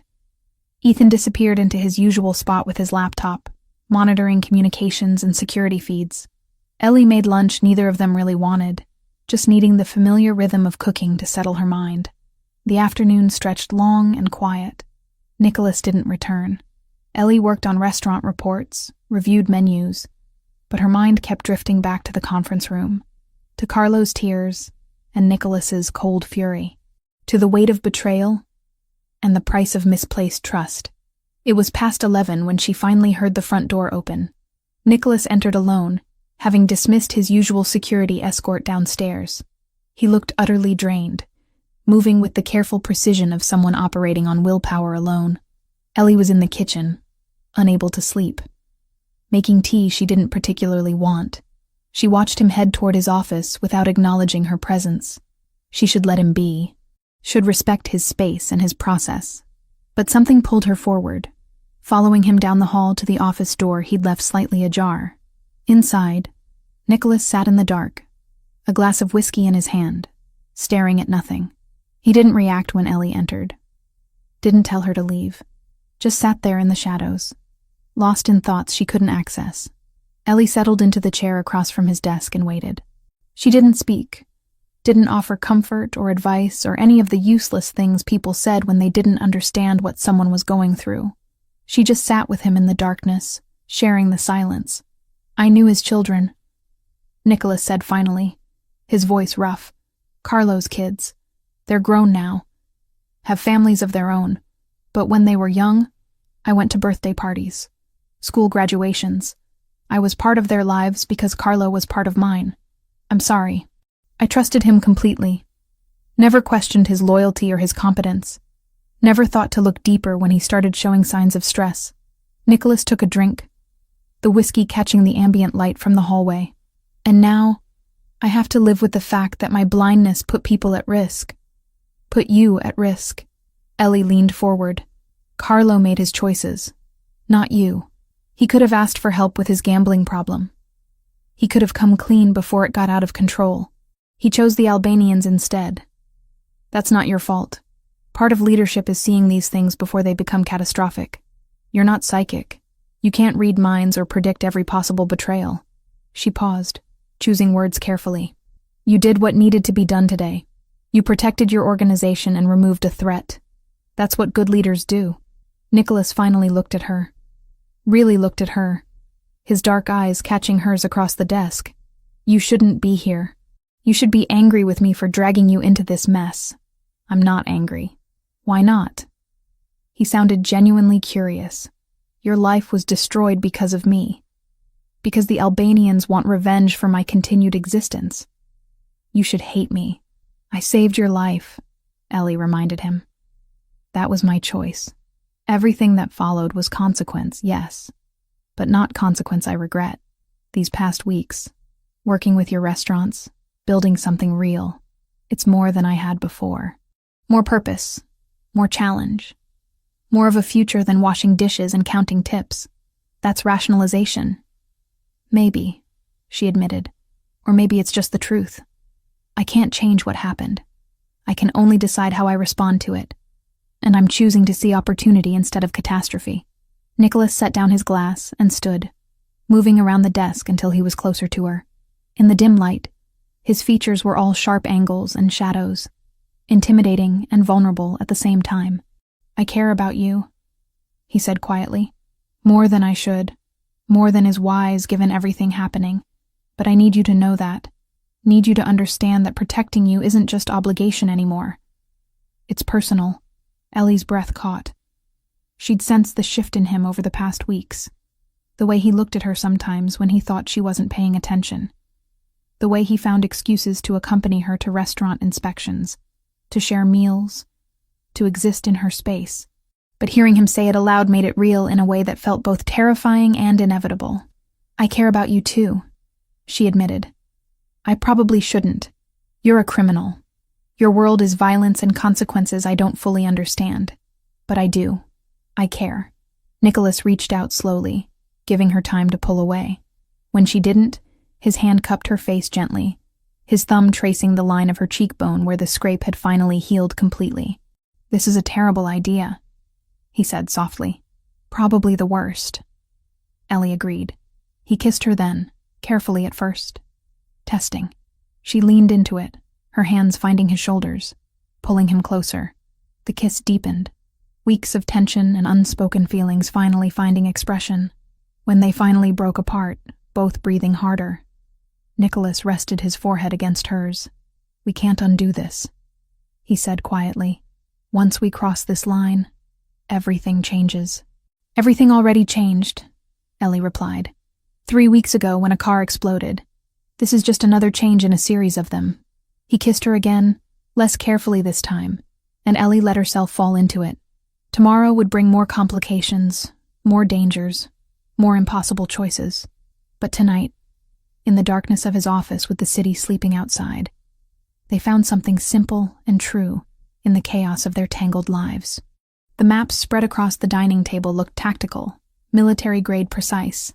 Ellie had come out of her bedroom at 7 a.m, drawn by voices, and found Ethan and Nicholas hunched over detailed schematics of what appeared to be an industrial complex. Red marks indicated entry points.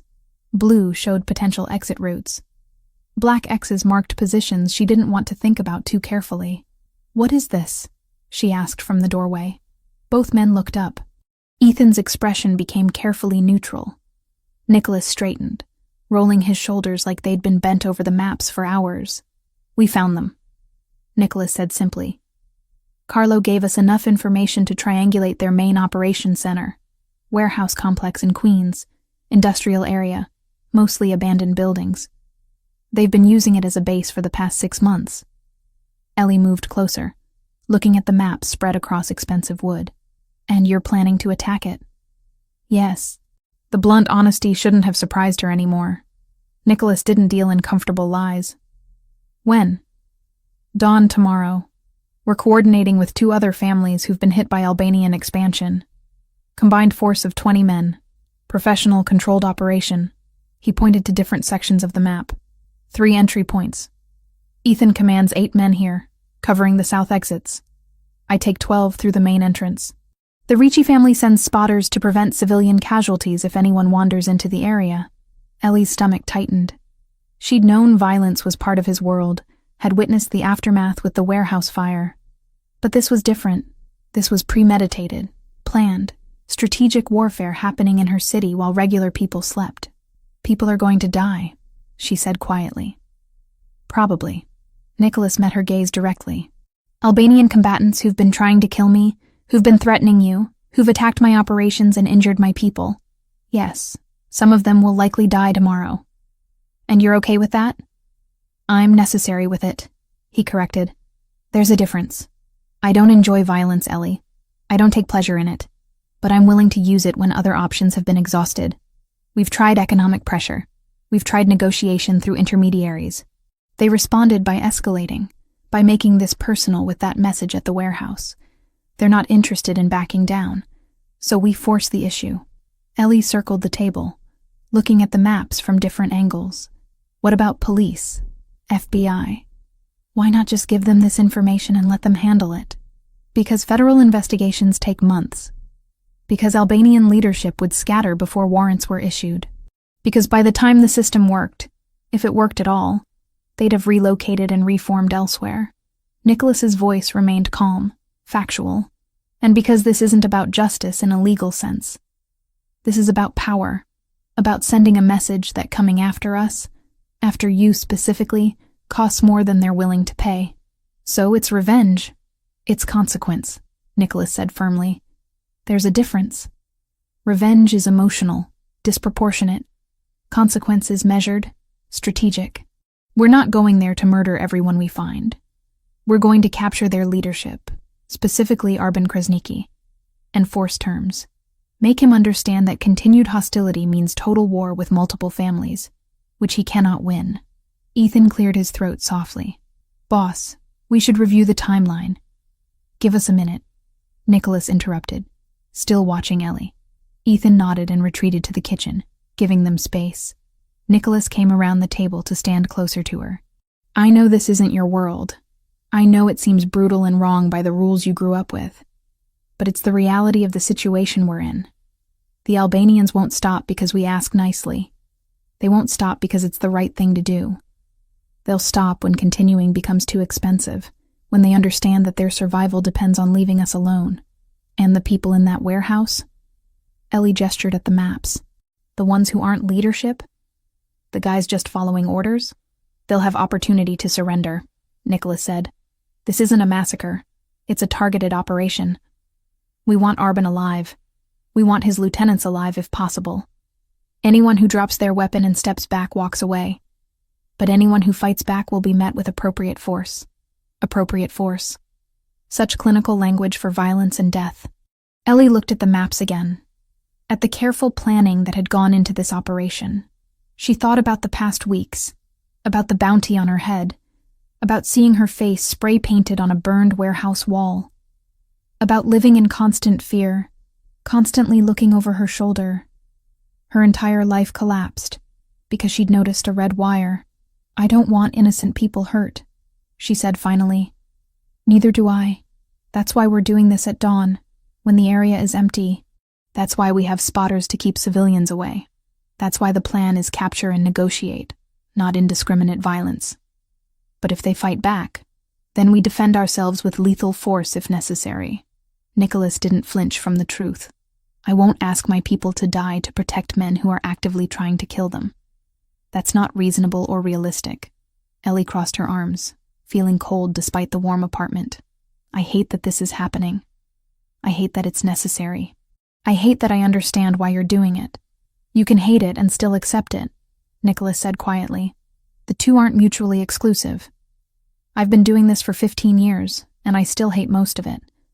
But I do what needs to be done to protect my family, my people, and now you. She looked up at him, at the exhaustion in his eyes, at the weight he carried so carefully. Be careful tomorrow. Come back. Something softened in his expression. I will. I have reasons to come back now. He kissed her forehead gently, then returned to the maps with Ethan. Ellie watched them plan for another hour before retreating to her room, unable to witness more. She didn't sleep that night, just lay in bed counting seconds, waiting for dawn. The apartment was empty when she emerged at 7. Nicholas and Ethan had left hours earlier, taking most of the security detail with them. Only one guard remained, stationed outside the front door. Ellie made coffee and waited, every minute stretching into eternity. The call came at 9:15. Ethan's voice, terse and professional. It's done. We're heading back. Boss is fine. Ellie's legs nearly gave out with relief. She sank onto the couch, phone pressed to her ear. What happened? Full debrief when we get there. 30 minutes. He ended the call. Those 30 minutes were the longest of Ellie's life. She paced the apartment, unable to sit still, replaying every terrible possibility. When the front door finally opened, Nicholas walked in, followed by Ethan and 3 other men, all of them looking like they'd been through hell. Nicholas's suit jacket was gone. His white shirt had blood on the left sleeve, torn fabric revealing a bandage underneath. His face was smudged with dirt and what might have been gunpowder residue. But he was walking, talking, alive. "You're hurt," Ellie said, already moving toward him. "Graze. Bullet caught the outside of my arm." Ethan field dressed it. "I'm fine." Nicholas caught her hands before she could touch the wound. "It looks worse than it is." "Sit down. Let me see it properly." He didn't argue, just settled onto the couch while Ellie retrieved the first aid kit Ethan kept stocked. She carefully cut away the field bandage, revealing a long, shallow wound along his bicep. The bullet had torn skin and muscle but missed anything vital. It had been cleaned and dressed competently, but she redid it anyway, needing to do something useful with her shaking hands. "Tell me what happened," she said while working. Nicholas winced slightly as she applied fresh antiseptic. "We went in at dawn as planned. Initial entry was smooth, minimal resistance at the perimeter. Most of their force was concentrated inside the main building. We cleared the outer structures first, gave everyone opportunity to surrender. About half did. The others retreated to defend the central office where Arbin was coordinating." He paused while she wrapped fresh gauze around his arm. "The fighting was intense for about 40 minutes. Close quarters, limited sightlines. Ethan's team secured the south exits, prevented anyone from escaping that way. My team pushed through the main corridor. Eventually we cornered Arbin and his top 3 lieutenants in the office. Standoff for 10 minutes while we negotiated terms. He surrendered. He saw reason," Nicholas said dryly. "Representatives from the Vitale and Ricci families were there as witnesses. We made it clear this wasn't just about me. This was 3 Italian families united against Albanian expansion. Fight us all and lose everything or accept terms and walk away intact. Arbin's not stupid. He was outnumbered 3-1 with no escape route and no reinforcements coming. He accepted terms." Ellie finished securing the bandage and sat back. "What terms?" "Complete withdrawal from Manhattan and Bronx territories. No operations, no claims, no presence. They return to their established areas in Queens and stay there. In exchange, we don't pursue further action against their organization." Nicholas flexed his arm carefully, testing the bandage. "And most importantly for you, the threat against you ends immediately and permanently. That was non-negotiable. I made it very clear that if anything happens to you, the agreement is void and total war begins with Arbin being the first target." He agreed to that. He had a gun pointed at his head, and 3 family representatives explaining exactly what would happen if he refused. "Yes," he agreed. Nicholas pulled her closer with his good arm. "It's over, Ellie. The war, the threats, the bounty. You're safe now." The words should have brought immediate relief. Instead, Ellie felt numb, unable to fully process that the nightmare was actually ending. Just like that? He just agrees and it's done? These kinds of agreements hold weight, Ethan said from across the room. They were witnessed by neutral parties from other families. Breaking them would mean war not just with us, but with everyone who witnessed the terms. Arbin's not going to risk that. He's a businessman first. He'll honor the agreement, because violating it costs more than his pride is worth. Nicholas's phone buzzed. He checked it and nodded. The other families are confirming. Words spreading through the criminal network. The Albanian threat to you is officially over. Anyone who comes after you now does it without Arbin's backing and would be violating a witnessed agreement. That's a death sentence in this world. Ellie looked between them, still struggling to believe it. So I can go home, back to my apartment, live normally? Yes, Nicholas said simply. Though I hope you'll choose not to. What do you mean? He stood, moving to the window despite his injury. During negotiations with Arbin, there were parallel discussions with other parties. Detroit loan sharks, specifically. The ones your father owed money to. I purchased his debt, all $11,500 of it, and canceled it. That vulnerability no longer exists. Ellie's breath caught. You said you wouldn't do that. I told you I didn't want... You said you didn't want charity or to owe me favors, Nicholas interrupted. This isn't either. This was strategic elimination of a potential weakness. As long as those debts existed, someone could have used them for pressure or leverage. I removed that possibility. The debt no longer exists. That's still you controlling my life. That's me protecting you completely. He turned to face her. And there's more. The restaurant your father lost. The one your grandmother built in Detroit. I located the current owner, who'd been trying to unload it for 2 years. I purchased it through intermediaries. The property is now in your name, transferred legally. You own it free and clear. Ellie stood slowly, her mind struggling to process the information. You bought my grandmother's restaurant? The building and land, yes. What you do with it is entirely your choice. Sell it, reopen it, tear it down and build something else. It's yours. She should have been angry, should have felt manipulated or controlled. Instead, she felt something crack open in her chest.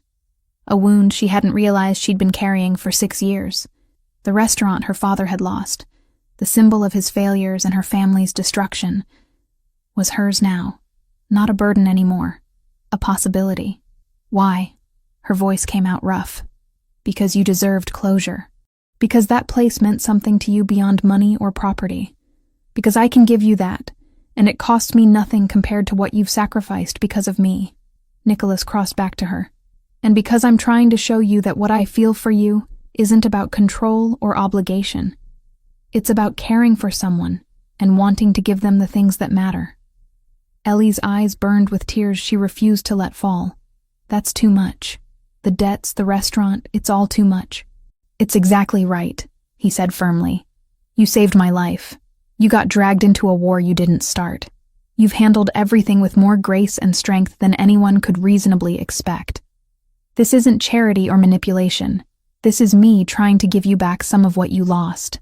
She looked at this man who'd entered her life through violence, who operated in a world of consequences she barely understood, who'd just come back from a firefight with a bullet wound he was treating like a minor inconvenience.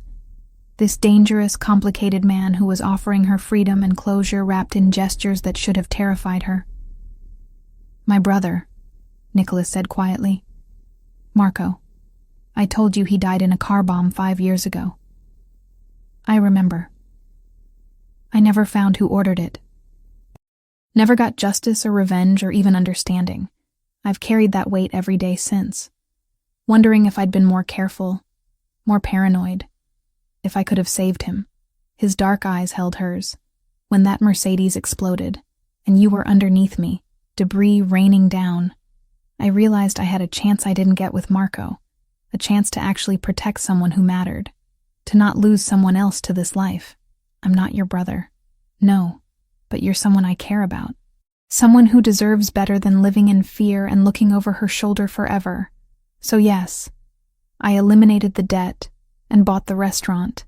I'd do it again. I'd do more if I could. Ellie reached up and touched his face, feeling the roughness of stubble, the warmth of living skin. Thank you. For all of it, even though it terrifies me how much power you have to change my life with a few phone calls. That power only matters if I use it to help, not control. Nicholas covered her hand with his. I'm not trying to own you, Ellie. I'm trying to free you. She believed him. Maybe that was naive, maybe dangerous, but she believed the sincerity in his voice and eyes. So it's really over? The Albanians, the threats, all of it? It's over. You're safe. You can go back to your apartment if you want. Resume your life. Or, he paused, seeming uncharacteristically uncertain. Or you could stay. Keep working with the restaurants. Keep being part of this complicated mess we've built. The choice is entirely yours. Ellie looked around the expensive apartment that had been her cage and sanctuary for weeks. Looked at Nicholas with his bandaged arm and exhausted eyes. Looked at Ethan in the kitchen, pretending not to listen while definitely listening. I don't know what I want yet, she admitted. Everything's been chaos and survival for so long. I need time to figure out what normal even looks like anymore. That's fair, Nicholas agreed. Take all the time you need. The job offer stands regardless. You're good at what you do. The restaurants are better with you involved. That's business reality, not personal favors. She appreciated that distinction more than he probably realized. Can I see the property deed? For the restaurant? He pulled out his phone, swiped through files, then showed her. There it was. legal and official. The building on Gratiot Avenue in Detroit, the one her grandmother had opened 50 years ago, now registered in Ellie Wells's name. "I need to sit down," she said quietly. Nicholas guided her to the couch, sat beside her, and just let her process. The war was over. The debts were cleared. Her grandmother's legacy was restored. And she was somehow more terrified now than when people were actively hunting her. Because now she had to figure out what came next, without the structure of survival driving every decision. "One step at a time," Nicholas said, reading her expression. "You don't have to decide everything today. What happens with us?" The question escaped before she could stop it. He considered for a moment before answering. "That depends entirely on what you want." "I know what I want. I want you in my life, whatever form that takes. But you've been living under extraordinary circumstances. Now that the pressure's gone, you might realize you don't want any part of this world. And I'd understand that. But you'd be disappointed." "Yes," he admitted. "But I'd respect it. Your choice, your life, your decision. No pressure, no manipulation. Just honest wanting and respectful acceptance of whatever you choose." Ellie leaned against him carefully, mindful of his injured arm. "I don't have answers right now. I just know I'm exhausted and relieved and terrified all at once. That's normal after everything you've been through." Nicholas pressed a kiss to the top of her head. "Rest. Process. Figure things out. I'm not going anywhere." They sat together in silence while the city moved outside the windows, while life continued for people who didn't know how close they'd come to a war in their streets. And Ellie, for the first time in weeks, let herself imagine a future that wasn't defined by fear. 3 months had a way of changing everything and nothing simultaneously. Ellie stood in front of the mirror in her Upper West Side apartment, adjusting the neckline of her burgundy dress.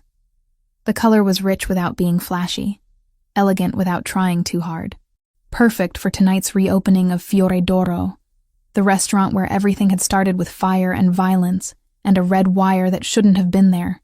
The apartment around her was hers. Actually hers, paid for with salary, she earned directing culinary operations for 3 restaurants. $2,800 a month in rent came out of her bank account like clockwork. No favors, no strings, just honest work compensated fairly. The space was smaller than Nicholas's place, obviously, but it had her furniture, her books, her grandmother's worn recipe cards framed on the kitchen wall. She'd moved out of the Upper East Side apartment 6 weeks ago, needing to prove to herself that she could exist independently in this new version of her life. Nicholas had helped with the move without complaint, never once suggesting she should stay in his protected bubble. He understood what she needed even when she couldn't articulate it clearly. Her phone buzzed with a text. "Downstairs. Take your time." Ellie grabbed her coat and bag, took one last look in the mirror, and headed down.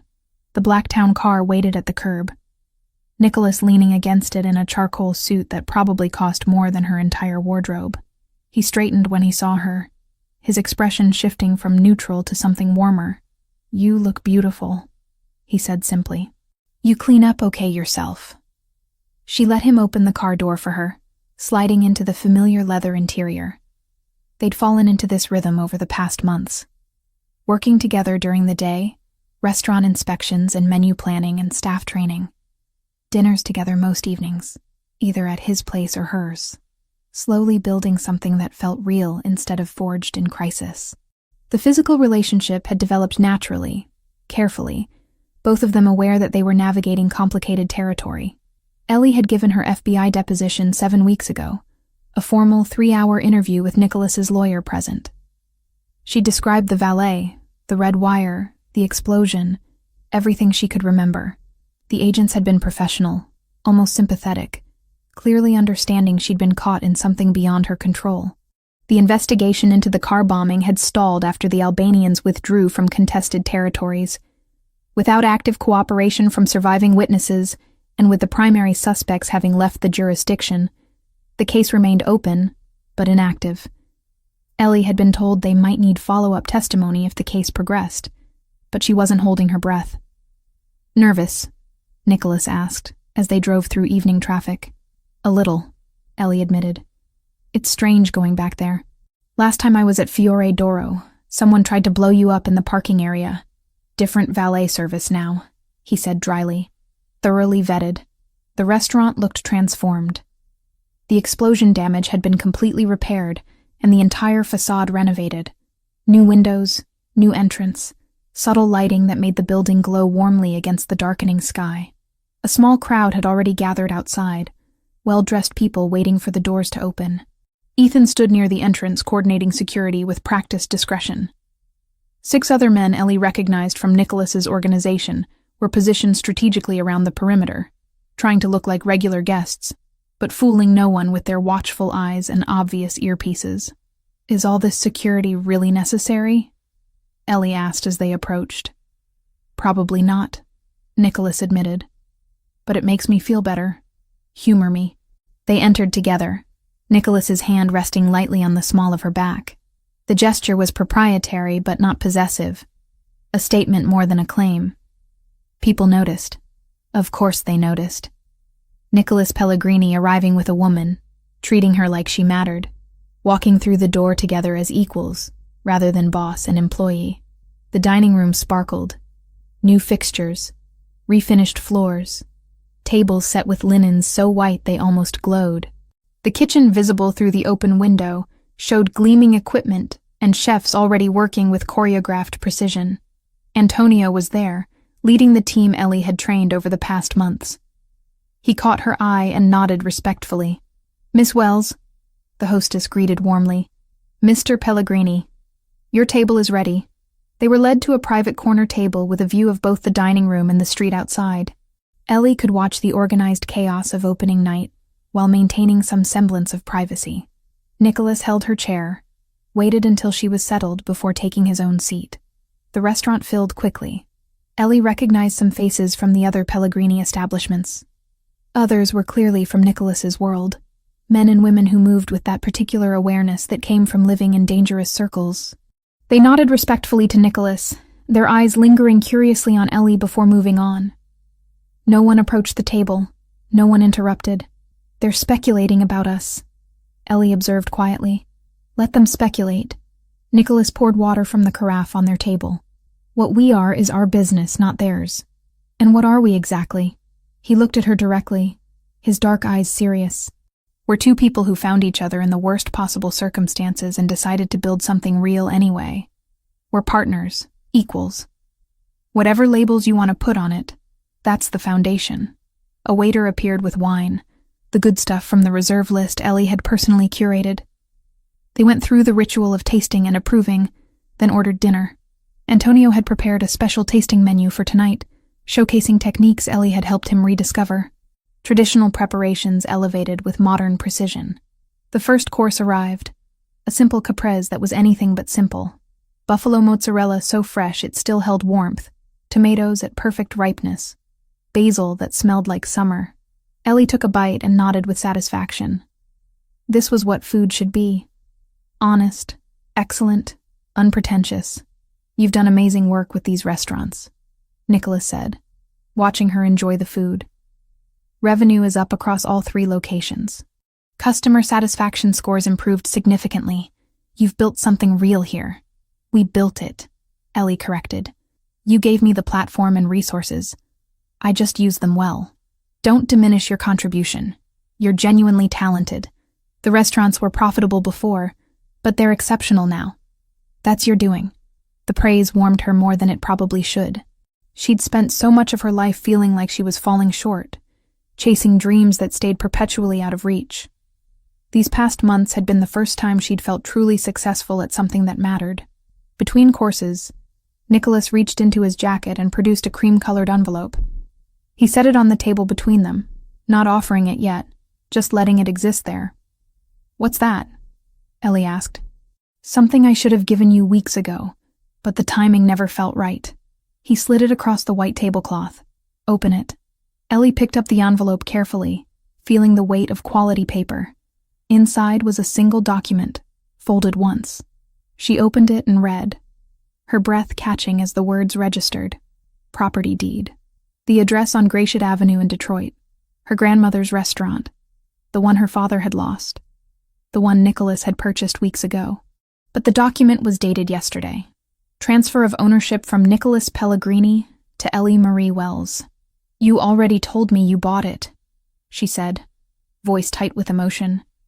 Weeks ago. I bought it, yes. But it's been in legal limbo while we handled the paperwork properly. As of yesterday, the transfer is complete. The property is legally yours, free and clear. No mortgage, no liens, no strings. You own it outright. Ellie stared at the deed, at her name printed in official legal text. The building her grandmother had opened in 1973. The place where her mother had grown up, where her father had worked before addiction destroyed everything. The symbol of her family's rise and catastrophic fall. Now it was hers. Not a burden anymore. A possibility. I don't know what to say. Her eyes burned, but she refused to let tears fall in public. You don't have to say anything. It's yours to do with as you please. Sell it if you want. Reopen it if that interests you. Demolish it and build condos. The choice is entirely yours. I'm giving you the property, not expectations about what you do with it. Why? The question came out rougher than intended. Why do this? The debts were one thing, strategic elimination of vulnerabilities. But this is personal. This is my history, my family, my pain. Why invest in that? Nicholas leaned forward, his full attention focused on her. Because that restaurant represents everything you've overcome. Your grandmother's courage coming to a new country. Your family's hard work building something from nothing. Even your father's failures. They're part of the story. That building holds your history, good and bad. You deserve to own that history instead of being owned by it. He paused, seeming to choose his words carefully. My brother Marco died 5 years ago. Car bomb, just like they tried with me. I never got closure. Never got justice or even understanding. I've carried that weight every day since, wondering if I could have prevented it somehow. His eyes held hers, raw honesty in his expression. When you pulled me away from that Mercedes, when you saved me from the same fate, it changed something. Made me realize I could actually protect someone who mattered. Could prevent loss instead of just mourning it. You gave me that chance. This restaurant, clearing your father's debts. These are ways of honoring that, of showing gratitude not with words, but with actions that matter. Ellie's throat tightened. She'd known about Marco, but Nicholas rarely spoke about him directly. Hearing the pain in his voice, understanding how her instinctive action 3 months ago had meant more than just saving a life, it recontextualized everything. I don't know what I'll do with it yet, she said quietly, folding the deed carefully. But thank you for seeing what this means, for not just throwing money at problems, but understanding what actually matters. You're welcome. They finished dinner slowly, savoring each course. Antonio had outdone himself. Every dish was technically perfect, but more importantly, it had soul. The kind of food that reminded you why you loved eating, why cooking was art as much as craft. Other diners approached their table periodically, business associates offering congratulations on the reopening, representatives from other families paying respects. Everyone was polite, deferential, carefully not mentioning Ellie directly, but clearly registering her presence beside Nicholas. She was being seen, acknowledged as someone who mattered in his world. It should have terrified her. Probably should have sent her running. Instead, it felt oddly natural. She'd earned her place here through competence and survival. She wasn't Nicholas's accessory or trophy. She was her own person who happened to be building a life that intersected with his. After dinner, Nicholas led her to a private door at the back of the restaurant. I want to show you something. They climbed a narrow staircase to the roof. Ellie hadn't known the building even had roof access. At the top, a small terrace had been constructed, complete with wrought iron railing and potted plants that would probably die come winter. The view stretched across Manhattan, lights glittering in every direction, the city alive and infinite. This wasn't here before, Ellie said, taking in the space. Addition during renovations. I thought the building should have somewhere peaceful. Somewhere you could see the whole city, and remember you're part of something bigger. Nicholas stood beside her at the railing, both of them looking out at the urban landscape. It's beautiful. They stood in comfortable silence, the sounds of the city filtering up from below. Car horns, distant sirens, the general hum of millions of people living their lives. Ellie thought about how different her life was now compared to 3 months ago. Different from a year ago. Different from any version of the future she'd imagined for herself. "I never expected this," she said finally. "Any of this. Working with restaurants at this level. Having actual authority and respect. Being with someone like you. Someone like me," Nicholas repeated with slight amusement. "A criminal, you mean? Someone powerful. Someone who operates in a world I don't fully understand. Someone dangerous." She looked at him directly. "But also someone thoughtful. Someone who keeps his word. Someone who's capable of gentleness despite living in violence. I'm not good," Nicholas said quietly. "I want to be clear about that. I've done things you don't know about and shouldn't know about. I've made choices that hurt people, sometimes permanently. I'm not a hero or a good man struggling against circumstances. I'm what I am, and what I am includes darkness. You're better off not examining too closely." "I know," Ellie said simply. "I'm not naive about who you are or what you do. But I also know who you are with me, how you've treated me.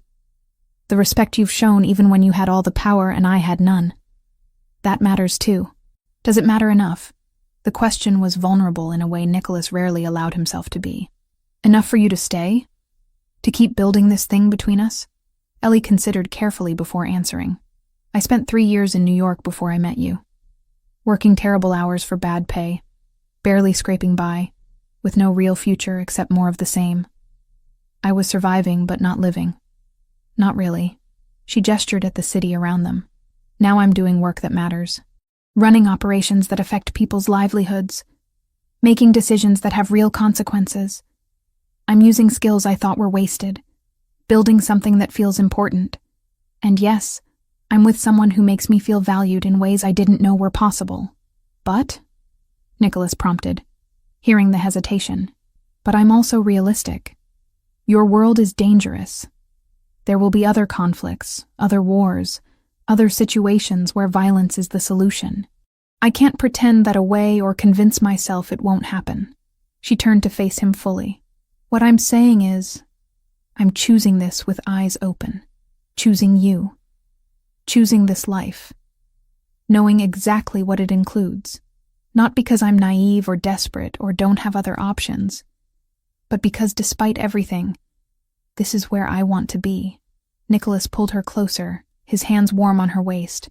"That's all I needed to hear. That you're choosing this freely, not because you feel trapped or obligated." "I'm free," Ellie confirmed. "Probably freer than I've ever been. And I'm choosing you." He kissed her then, slow and thorough, like they had all the time in the world. When they finally broke apart, both slightly breathless, the city continued sparkling around them, indifferent to the small human moments happening on a rooftop in Manhattan. "We should get back down," Nicholas said eventually. "People will notice we're gone." "Let them notice." But Ellie smiled, taking his hand as they headed back toward the stairs. The restaurant was still full when they returned, the reopening celebration continuing successfully. Ethan gave them a knowing look but said nothing, just continued his quiet supervision of security. Antonio sent out a complimentary dessert, his way of showing appreciation for Ellie's training. Everything moved smoothly, professionally, exactly as a successful restaurant should operate. They left together near midnight, the last guests departing with satisfied expressions. In the car heading back uptown, Ellie held the property deed carefully, thinking about Detroit, about her grandmother, about the complicated legacy now literally in her hands. "I might reopen it," she said quietly. "The Detroit restaurant. Not right away. Maybe in a year or two, once I have more experience. But I like the idea of bringing it back. Honoring my grandmother's vision properly. Whatever you decide, I'll support it." Nicholas's hand found hers in the darkness of the car. "You don't need permission or approval. Just know that whatever resources you need, they're available. Not charity, investment in something worthwhile." Ellie squeezed his hand, accepting the offer for what it was. Partnership, trust, mutual investment in each other's success. The car dropped her at her apartment building first. Nicholas walked her to the door, kissed her goodnight, promised to see her tomorrow for a scheduled meeting with suppliers. Normal things. Regular relationship things. The kind of ordinary moments she'd wondered if she'd ever have again during those first terrifying weeks. Upstairs in her apartment, Ellie set the property deed on her kitchen counter beside her grandmother's framed recipe cards. Past and present, failure and redemption, all of it sitting together in the space she'd built for herself. She made tea she didn't really want, just needing the ritual. Through her windows, the city glowed with endless lights, millions of lives intersecting and diverging in patterns too complex to track. She was part of that pattern now. Not just surviving in the margins, but actively participating, building, creating something meaningful. 3 months ago, a car had exploded because she'd noticed something wrong. That moment of instinct had destroyed her old life completely and irreversibly. But it had also opened doors she'd never known existed, given her opportunities she'd never have found on her own, connected her with someone who saw her value when she'd felt invisible. It wasn't a fairy tale. Nicholas wasn't a prince, and she wasn't a rescued princess. They were two complicated people who'd found each other through violence and chosen to build something real from those ashes. It was messy and imperfect, and sometimes morally complicated. But it was honest. It was theirs, and it was the life Ellie Wells had chosen with eyes wide open. She finished her tea and prepared for bed, already thinking about tomorrow's meetings, next week's menu revisions, the 1,000 small decisions that made up her new normal. Outside, the city never slept. Inside, for the first time in longer than she could remember, Ellie felt genuinely at peace with where she was and who she'd become. The future remained uncertain, still dangerous in ways she couldn't fully predict, but she'd learned something crucial over these past 3 months. She was strong enough to handle whatever came next, smart enough to navigate complicated waters, brave enough to choose difficult paths when they led somewhere worth going. And that knowledge, more than safety or security or any promise of protection, was the gift Nicholas Pellegrini had really given her. Not rescue, not salvation, just the opportunity to discover exactly how capable she'd always been, waiting for circumstances that would force her to prove it.